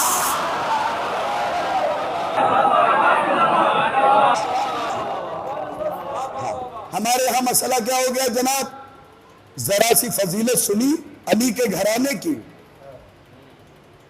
گھر کی طرف جا رہے ہیں. سن رہے ہیں چچا؟ یہ 36 سال کا آدمی آ کے کیسی کیسی بات پڑ گیا. ہم نے تو 70 سال میں نہ سنا. تو 70 سال میں اگر علی کا گھرانہ سمٹ جائے تو علی کا گھرانہ نہ رہے. کہنے لگے ہاں 80 سال تو ہماری بھی ایج ہو گئی، ہم نے بھی نہ سنا. ضرور بڑھا دیا ہوگا. علی ہمارے ابا نے نہیں بنایا، اللہ نے بنایا ہے، اور جسے اللہ بنائے اس میں بڑھنے کی گنجائش نہیں ہوتی ہے. آج توجہ کیا، اس میں بڑھنے کی گنجائش نہیں ہوتی ہے. اب سن لیجئے فقرہ. شیخ عباس قمی نے یہ واقعہ لکھا کہ ایک بہت بڑے عالم دین کا انتقال ہو گیا. ان کے شاگرد کے شاگرد کے شاگرد نے اپنے شاگردوں سے کہا کہ دیکھو ہمارے استاد بڑے مرتبے والے تھے، ایسے تھے ایسے تھے ایسے تھے ایسے تھے. تو ایک شاگرد ذرا دماغ والا تھا، اس نے ورد کیا اور نمازیں پڑھی روح سے ملاقات کرنے کی. 100 سال ہو گئے تھے مرے ہوئے، اتفاق سے ملاقات ہو گئی. دیکھا سفید کپڑا، چمکتا چہرہ. کہا استاد جو تعریف کرتے تھے صحیح کرتے تھے، بالکل صحیح. جب یہ چلنے لگے کہا دیکھ لیا، کہاں چلنے لگے تو اس نے کہا حضور ایک سوال ہے، آپ تو وہاں پہنچ گئے، کسی چیز پہ آپ کو تعجب ہوا؟ انہوں نے کہا مجھے مرے ہوئے 100 سال کل پورے ہوئے. اچھا. کہ ہمیں ہر شام قبر سے اٹھا کے شجر طوبہ کے نیچے بٹھایا جاتا ہے، وہاں نور کا منبر سجایا جاتا ہے، اور اس پہ علی کے فضائل پڑھنے والے کو بٹھایا جاتا ہے. شیخ عباس قمی لکھ رہے ہیں ہر مرنے والے کو، اس کا مطلب مجلس صرف یہی نہیں ہے، ہر مرنے والے کو قبر سے اٹھایا جاتا ہے، شجر طوبہ کے نیچے بٹھایا جاتا ہے، نور کا منبر سجایا جاتا ہے، پھر علی کے فضائل پڑھنے والے کو بٹھایا جاتا ہے اور سارے مردوں کو سنوایا جاتا ہے. کہنے لگے کہ میں جب علی کے نوری فضائل نوری ماحول میں سن کے اٹھا تو میں نے یوں سینہ چوڑا کیا. سینہ چوڑا کیا، اور چوڑا کرنے کے بعد اپنے ذہن میں سوچا میرے معبود 100 سال سے نوری وقت میں، یہاں والے نہیں، نوری وقت میں علی کے فضائل سن رہا ہوں، ابھی تک دہرائے نہیں گئے، اور یہ کہہ کے ہاتھ جھٹک کے آگے بڑھا، 100 سال سے سن رہا ہوں نوری وقت میں، ابھی تک دہرائے نہیں گئے، ہاتھ جھٹک کے آگے بڑھا کہ پیچھے سے ایک لمبے والے نورانی شخص نے آواز دیا، کہاں جا رہے ہو؟ میں نے کہا میں سوچ رہا ہوں 100 سال سے علی کے فضائل دہرائے نہیں گئے۔ انہوں نے کہا میری طرف دیکھ، میں آدم ہوں جب سے میں آیا ہوں۔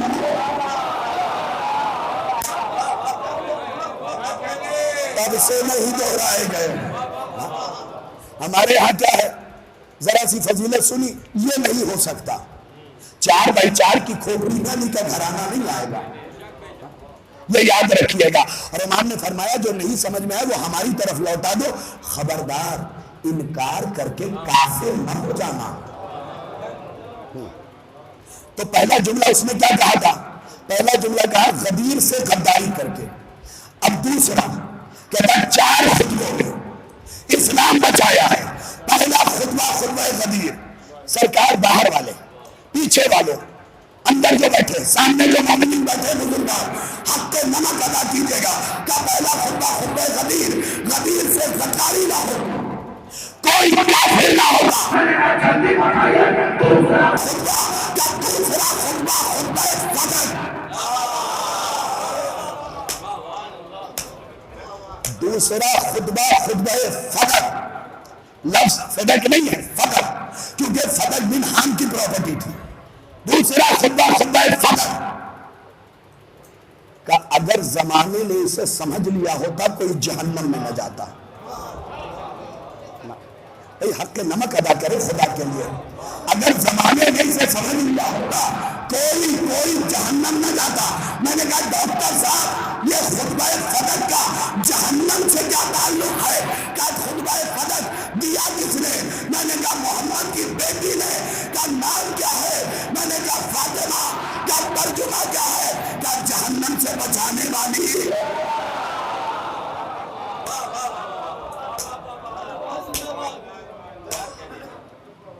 کہتا ہے تیسرا خطبہ خطبہ خدا کے لیے، پہلا خطبہ خطبہ غدیر، غدیر سے غداری نہ ہوتی، کوئی کافر نہ ہوتا۔ دوسرا خطبہ خطبہ فدق، خطبہ فدق، اسے سمجھ لیا گیا ہوتا کوئی جہنم میں نہ جاتا۔ اب میری بے چینی جناب والا بڑھ گئی، دل چاہ رہا تھا اب جہاں سیٹ سے اٹھ جاؤ اس کے سامنے بیٹھ جاؤ۔ پھر سنیں، میں نے کہا ڈاکٹر صاحب برداشت نہیں ہو رہا۔ تیسرا خطبہ کا پہلا خطبہ خطبہ غدیر، دوسرا خطبہ خطبہ فدق، میں نے کہا تیسرا خطبہ کا خطبہ زینب الکبریٰ۔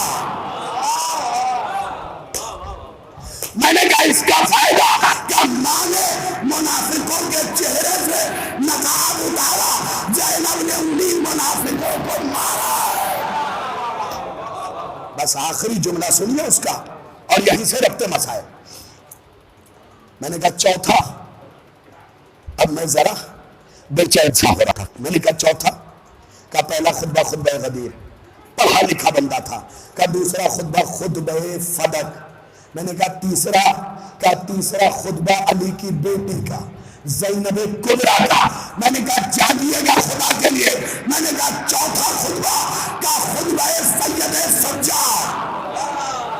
بھائی خدا کے لیے توجہ، خطبہ سید سجاد۔ اب میری طرف متوجہ ہو جائیے، ساری مجلس ایک طرف، اس کا یہ جملہ ایک طرف، کا چوتھا خطبہ خطبہ سجاد۔ میں نے کہا اس کا کیا فائدہ؟ کہ اسی خطبے نے تو منافق کی اذان آنا ہے، مومن کی اذان۔ اسی خطبے نے حق و باطل کو جدا کیا۔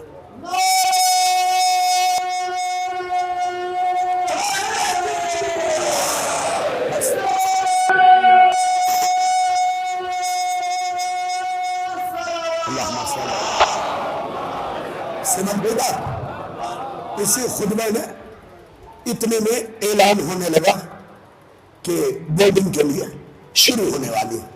میں چند قدم چلا تو میرے پیچھے پیچھے آئے، کہنے لگے یہ بتائیے، دیکھیے حق وہی ہے جسے دشمن بھی بولے، سچائی وہی ہے جس کا اقرار غیر بھی کر لے۔ کہنے لگا رضوی صاحب ایک سوال اور رہ گیا ہے۔ میں نے پوچھا کیا؟ آپ یہ بتائیے کہ بی بی کیا لینے گئی تھی؟ میں نے کہا اپنا حق۔ بات وہیں آ گئی، حق کا ساتھ میں کیا لے کے گئی تھی؟ میں نے کہا رسول کا خط۔ کبھی کبھی بول لیا کیجئے، کیا لینے گئی تھی؟ میں نے کہا حق۔ ساتھ میں کیا لے کے گئی تھی؟ میں نے کہا رسول کا خط۔ کا خط کے آخر میں کیا ہوتے ہے؟ میں نے کہا مہر۔ میں نے کہا مہر۔ اس نے کہا رضوی صاحب آپ آج کے بعد یہ نہ کہیے گا کہ محمد کی بیٹی فاطمہ کو لوٹایا گیا، بلکہ مہر کے بعد رسول کی رسالت ٹھکرائی گئی ہے۔ اس لیے کہ صرف فاطمہ کو نہیں لوٹایا گیا ہے، رسول کے رسالت کی مہر جس خط پہ تھی اسے پھاڑا گیا ہے۔ اس کا مطلب صرف فدق کا معاملہ نہیں، رسول کی رسالت کا بھی معاملہ ہے۔ بس سمٹ گئی بات۔ خدا مرحومہ کو جوار معصومہ میں جگہ دے دے اور ان کے بچوں کو صبر جمیل دے، اور یقیناً جو ماں حسین حسین کہنے والا بیٹا پال لینا اس کی بخشش پکی ہوتی ہے، یقینی طور پہ، کیونکہ یہ نعمت ہے یا حسین کہنا۔ میں اکثر ایک جملہ پڑھتا ہوں کہ اپنی ماں کا احترام کیا کرو۔ جب اہل بیت کی ٹھنڈک دل میں محسوس کرو نا تو ماں کے ہاتھ کو چوم لو، ہو سکے تو ماں کے پیروں کو چوم لو، اس لیے کہ یہ نہ ہوتی تو ہم حسین حسین نہ کہہ پاتے۔ کس منزل پہ، اس جملے پہ میں نوجوانوں سے نہیں کہوں گا، بزرگوں آپ توجہ کیجئے گا، کتنی عظیم بات ہے۔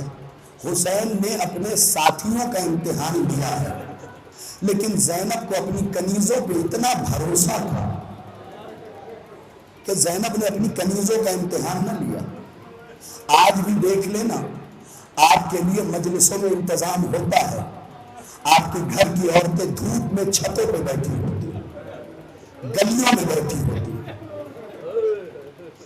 بچہ رو رہا ہے، خود آنسو بہا بہا کے یا حسین یا حسین۔ اللہ ان آوازوں پر رحمت نازل کرے۔ کبھی شرما کے نہ روئیے گا، اس لیے کہ ٹوٹی ہوئی قبر چھوڑ کے ٹوٹی ہوئی پسلیوں کے ساتھ آ جاتی ہے فاطمہ۔ ہاں، چیخ مار کے رویا کریں۔ آٹھویں امام نے فرمایا ہے اپنے بچوں کو رونا سکھاؤ، انہیں بتاؤ کہ میرا دادا مظلوم مارا گیا۔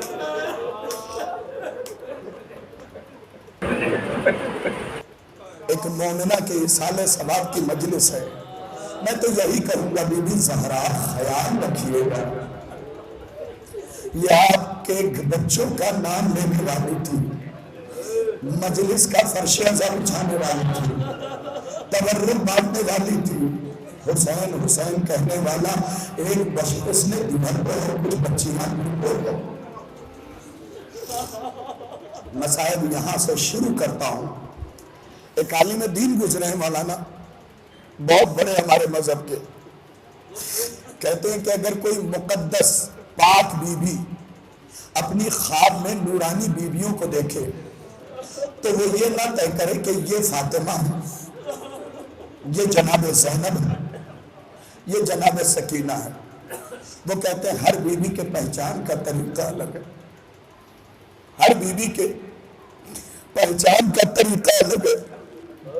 معاف کیجئے گا سخت جملے، وہ عالم دین لکھتے ہیں کہ کوئی عورت یہ نہ طے کرے یہ بی بی فاطمہ، یہ بی بی زینب، یہ بی بی سکینہ، وہ لکھتے ہیں ہر بی بی کے پہچان کا طریقہ الگ ہے۔ اگر ہاتھ پہلو پہ ہے تو حسین کی اماں فاطمہ۔ آپ بلند آواز سے بولیے گا، اپنی آوازوں کو آزاد چھوڑیے۔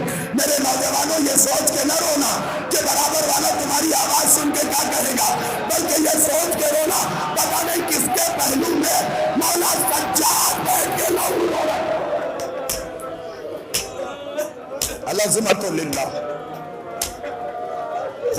کسی کا میں نہ رلائے. فقرہ سنیے گا، اگر پہنچ جائے فقرہ تو اتنا رو لیجئے گا کہ زینب بی بی راضی ہو جائے. کہا پہلی بی بی کے پہچان کا طریقہ یہ ہے کہ ہاتھ پہلو پہ ہو، ہاتھ پہلو پہ ہو. اگلا جملہ قیامت ہے کہ اگر ہاتھ پہلو پہ ہو، حسین کی اماں فاطمہ، بس عزادارو بیدار ہو کے اس فکرے کو سن لینا، اگر ہاتھ پہلو پہ ہو حسین کی اماں فاطمہ، اگر چہرے سے خون بہ رہا ہو حسین کی بہن زینب. بریلی کے مومنین میں نے پڑھ تو دیا ہے لیکن سمجھایا نہیں. اگر چہرے سے خون بہ رہا ہو حسین کی بہن زینب. اب یہاں سے قیامت کا فقرہ سن لیجئے. بی بی زینب جب لٹ کے مدینے واپس آئی ہے نا تو جناب مسلم کی بہن ہے ام لقمان، وہ آئی. آنے کے بعد کبھی بھی تیرے کلائی کا زخم سمجھ میں آتا ہے. سننے والوں، رسی عام نہیں تھی، روس سے منگائی گئی تھی جس میں لوہے لکھتے تھے. جہاں باندھ دیا جاتا تھا نا وہاں کا گوشت ختم ہو جایا کرتا.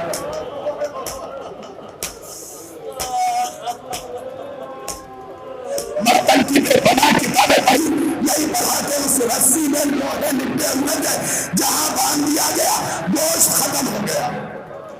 ام لقمان مسلم کی بہن کہتی ہے بی بی کلائی کا زخم سمجھ میں آتا ہے، رسی باندھی گئی تھی. بی بی بازو کا زخم سمجھ میں آتا ہے، شانوں میں رسم تھی. بی بی گلے کا زخم سمجھ میں آتا ہے، گلے میں رسی باندھی گئی تھی.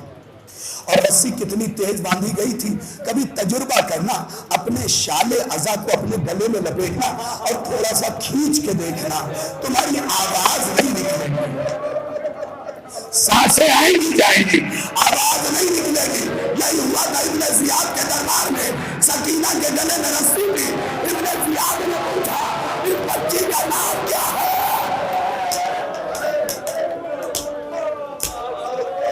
اس بچی کا نام کیا ہے؟ جو رو رہے ہیں نا بچی نے، آپ نے بچیاں گود میں پالی ہوں گی. ابن زیاد نے کہا بچی تو اپنا نام بتا. دیکھیے گا میری طرف مسائل سمجھ جائیں گے. بچی نے لب ہلائے، آواز نہیں آئی. ابن زیاد کو غصہ آیا، مجھ سے مذاق کرتی ہے،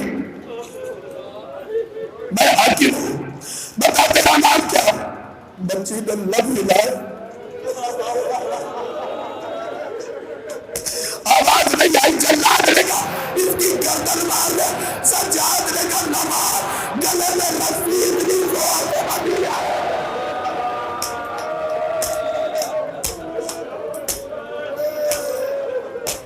گلے میں رسی اتنی تیز بندھی ہے کہ یہ بول رہی ہے لیکن آواز نہیں آئی. ویسے ہی زینب کے گلے میں رسی تھی. کبھی بھی کلائی کا زخم، شانوں کا زخم، گلے کا زخم سمجھ میں آیا. میں نے یہ مسائب جہاں جہاں پڑھا، علامہ ذیشان حیدر جوادی صاحب کے بیٹے زندہ تھے، احسان حیدر جوادی صاحب، جب میں یہ مسائب پڑھ کے اترا کہنے لگے دیکھو ہر جگہ نہ پڑھنا اسے، اس لیے کہ اس نے کلیجہ پھاڑ دیا. ام لقمان نے کہا بی بی یہ چہرے پہ زخم کیوں ہے؟ اے بریلی کے مومنین عزاداروں سن لینا. بی بی نے کہا یہ بتاؤ ام لقمان اگر کوئی تمہارے چہرے کی طرف پتھر مارے تو کیا کرو گی؟ اے بریلی کے عزاداروں سن لیا، پتھر مارے تو کیا کرو گی؟ ام لقمان نے کہا میں اپنے چہرے کو ہاتھوں سے چھپا لوں گی. کہ ام لقمان جس کے ہاتھ اسے گردن میں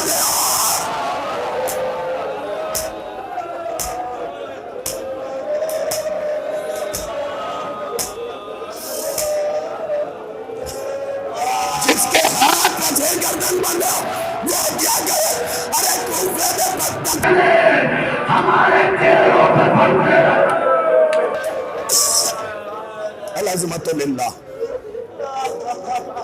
پہلی بیوی جس کا ہاتھ پہلو پہ ہو فاطمہ.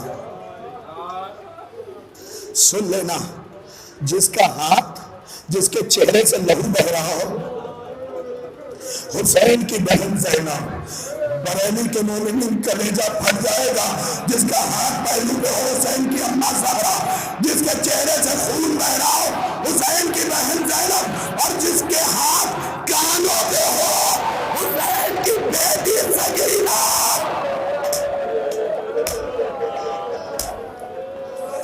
العظمت للہ، العظمت للہ. 2 یا 3 منٹ اور مسائل مجھے پڑھ دو. حسین کی بیٹی سکینہ کتنی مظلومہ مکروبہ ہے، کتنی مظلومہ ہے. سن لینا، سانسیں کم لی ہے، مار زیادہ کھایا. کربلا سے شام تک پٹتی رہی ہے سکینہ. 2 یا 3 منٹ کا وعدہ کیا ہے. یہ مسائل سن لینا. ایک مقام پہ سکینہ گھٹنوں میں سر دے کے بیٹھ گئی. بس آخری فقرہ ہے یہ. حسین کا سر جس نیزے پہ تھا وہ رک گیا. میں نوجوانوں سے نہیں، مولانا بزرگوں سے ایک سوال کروں گا. کبھی بھی نوکیلی چیز پہ کوئی چیز رکتی نہیں ہے. آپ گھروں تک روتے ہوئے جاؤ گے اور کہو گے شاید میں سخت مسائل پڑھ دیا اس لیے چھپا کے پڑھا. کبھی بھی نوکیلی چیز پہ جناب کوئی چیز رکتی نہیں ہے. اللہ جانے نیزے کو حسین کے سر میں کتنا چبھایا گیا تھا.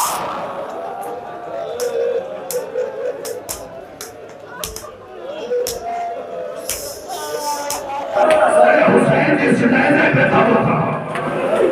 4 ملعون سجاد کے پاس تازیانہ لے کے آئے اور بغیر پوچھے مارنے لگے. سجاد نے کہا ضرور سکینہ پیچھے چھوٹ گئی ہوگی. عزاداروں، گود میں بیٹیاں پالی ہے آپ نے، ضرور سکینہ پیچھے چھوٹ گئی ہوگی.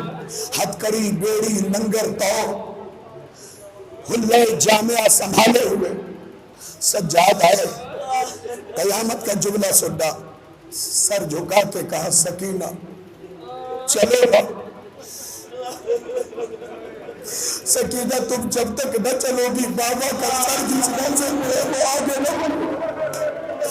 سکینہ چلو نا. پر سکینہ نے سر اٹھا کے کہا بھیا جب تک طاقت کی چلی گا.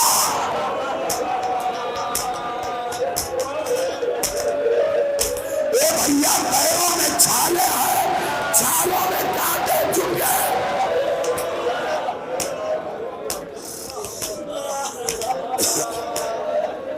تازیانے اتنے مارے گئے تھے کہ بی بی سکینہ کی ایک کھال دوسرے کھال میں چپک گئی تھی.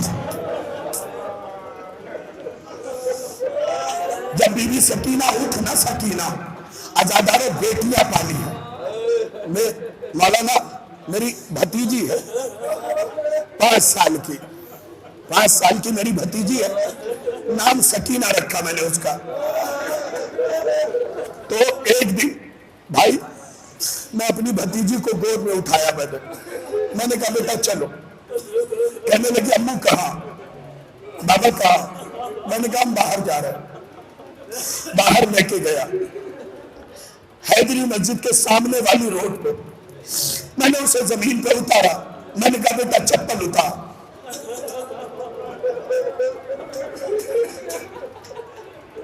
میں نے کہا بیٹا چپل اتار. اس نے میری بات والی اتار دی. میں نے اس کی انگلی پکڑی اور دھوپ میں ننگے پیر لے کے چلنے لگا. عزاداروں فکرہ سنیے گا. ننگے پیر لے کے چلنے لگا. 11 قدم چل کے کہتی ابو پیر چل رہے ہیں.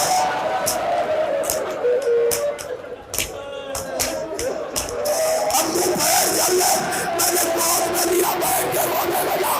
میں نے کہا اے بیٹی میرے 11 قدم میں پیر چلنے لگے.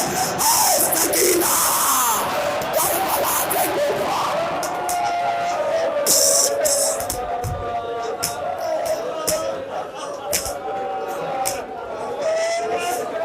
تو کبھی کبھی پیدل بھی چل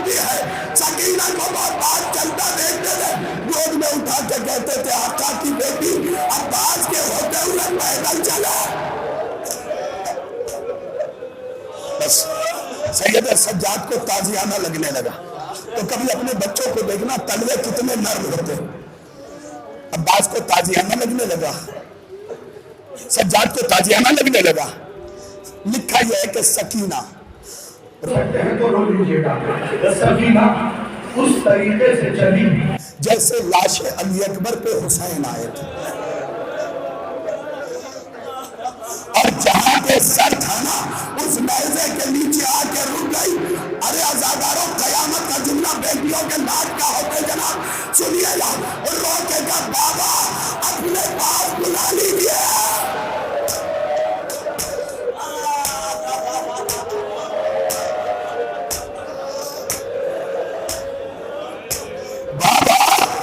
بابا اپنے پاس بلا لیجیے. بابا بابا بابا اے بابا بابا میں قافلے پہ بوجھ بن گئی ہوں.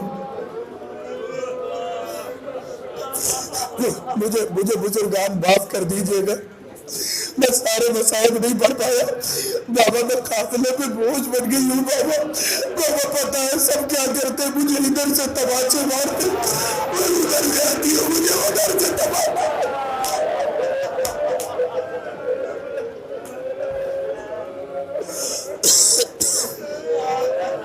بابا میں جس طرف جاتی ہوں ادھر تماچے ہی.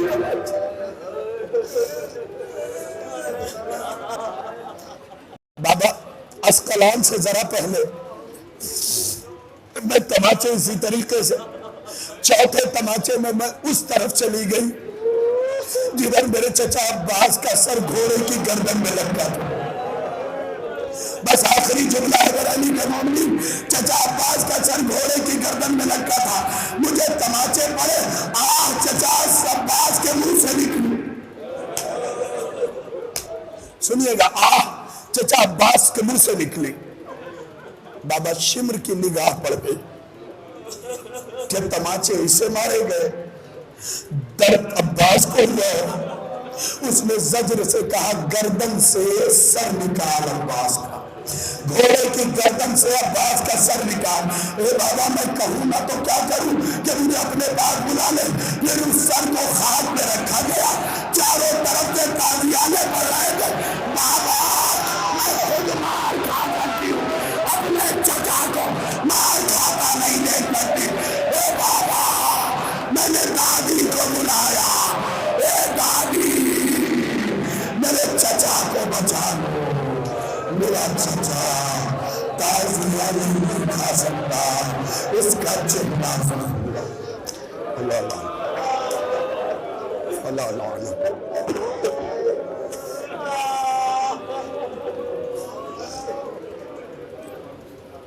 معبود تجھے واسطہ محمد علیہ محمد کا ہمارے اس اعمال کو قبول فرما, ہمارے اعمال صالحہ کی توفیق عنایت فرما. اے میرے اللہ ان آنسوؤں کو قبول فرما, ان آنسوؤں کو رومال سیدہ میں جگہ مرحمہ فرما, ان آنسوؤں کو ہماری بخشش اور شفاعت کا ذریعہ قرار دے. اے میرے اللہ آپ سب کی طرف سے دعا مانگ رہا ہوں, مل کے آمین کہیے گا. اے میرے اللہ ہم میں سے کسی کو بھی اس وقت تک موت نہ دینا. تجھے شہداء کا واسطہ, صادقین کا واسطہ, صالحین کا واسطہ, کرورین کا واسطہ, فائزین کا واسطہ, نبیین کا واسطہ, عز مومنین کا واسطہ, تجھے واسطہ ہر اس شے کا جو تیری نگاہ میں عزیز ہے. اے میرے اللہ یہ جتنے عزادار یہاں بیٹھے ہیں جو کسی مجبوری کے تحت نہ آ سکے, ان میں سے کسی کو بھی اس وقت تک موت نہ دینا جب تک اپنی آنکھوں سے کربلا معاملہ, نجف اشرف, مشہد مقدس, کاظمین, سامرہ, جنت البقیع, جنت المعلا, کعبۃ اللہ اور تمام اموات عالیہ کی زیارت نہ کر لے. بات زیارت کی آئی ہے تو بہت توجہ کے ساتھ ایک فقرہ سن لیجئے علماء کا. فرماتے ہیں کہ اگر کوئی شخص غربت کی وجہ سے زیارت پہ نہیں جا پایا ہو تو روتے روتے, مصائب جب ہوتے ہیں نا, روتے روتے 11ویں امام کو مخاطب کرے. کسے؟ 11ویں امام کو مخاطب کرے اور کہے مولا اگر آپ ہمیں کربلا پہنچا دیا تو حسین کے روزے کی زری کا پہلا بوسہ آپ کی طرف سے لوں گا, پہلا بوسہ آپ کی طرف سے لوں گا. مومنین پتہ ہے کیوں 11ویں امام کو کی یہ منت مانی جاتی ہے کیونکہ امام حسین کے بعد ہر امام نے بنفس نفیس کربلا جا کے زیارت کی ہے سوائے آپ کے 11ویں مولا کو 11ویں مولا بنفس نفیس کبھی کربلا نہیں جا سکے ایک تو زندگی کم گزاری دوسرے قید خانے میں زندان میں نظر بند میں نے تو یہاں تک پڑھا ہے کہ زندان کے دروازے پہ کھڑے رہتے تھے کوئی گزرتا تھا تو جیب سے پیسہ نکال کے کہتے تھے میری طرف سے کربلا چلا جا اور میرے دادا سے کہنا ان کے پوتے کو زندان میں کراماتی طور پہ گئے لیکن بنفس نفیس کبھی نہیں جا سکے اس لیے جب تم منت مانو گے نا سال سے پہلے اپنے کو کربلا میں دیکھو گے میں نے طریقہ بھی بتا دیا بس مانگ لینا جناب سیدہ تمہیں بلا لیں گے اور دیکھو ایک التجا ہے میری یہ شریعت کا مسئلہ نہیں ہے یہ میری التجا ہے اگر ویسا ہونا تو کربلا کے ساتھ شام جانا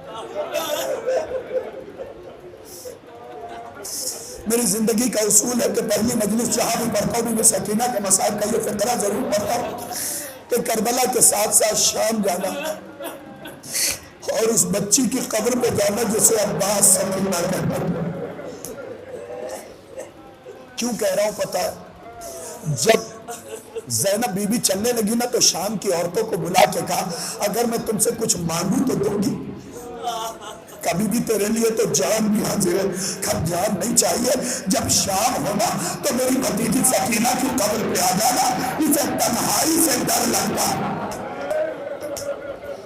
کوشش کرنا کہ شام کی زیارت بھی کر لو بس دعا کرتا ہوں مولا آپ سب کو امام زمانہ کے لشکر کے صف اول میں جگہ آپ امام زمانہ کے اعتماد کی جگہ اے میرے اللہ ہمیں کم سے کم اس قابل بنا دینا کہ ہم اگر مر بھی جائیں تو اپنے امام کی آواز کو اپنی قبر میں سن لیں اے میرے اللہ جب یہ شرف دینا تو اتنا اور دینا کہ ہم اس آواز پہ لبیک کی آواز بلند کر سکیں اب پھر آپ سب کی طرف سے دعا مانگ رہا ہوں مل کے آمین کہیے گا اے میرے اللہ جب امام کی آواز کو سنے لبیک کہتے ہوئے اٹھے تو اس حالت میں اٹھے کہ برہنہ تلوار کاندھے پہ ہو اور ہماری نگاہیں ائمہ کے قاتلوں کو تلاش کر رہی ہیں اے میرے اللہ ہمیں حجت کے اس لشکر میں رکھنا جو قتل امام حسین کا بدلہ لینے والا رکھے اے میرے اللہ علماء حقہ کی حفاظت فرما اتباع عالیہ کی حفاظت فرما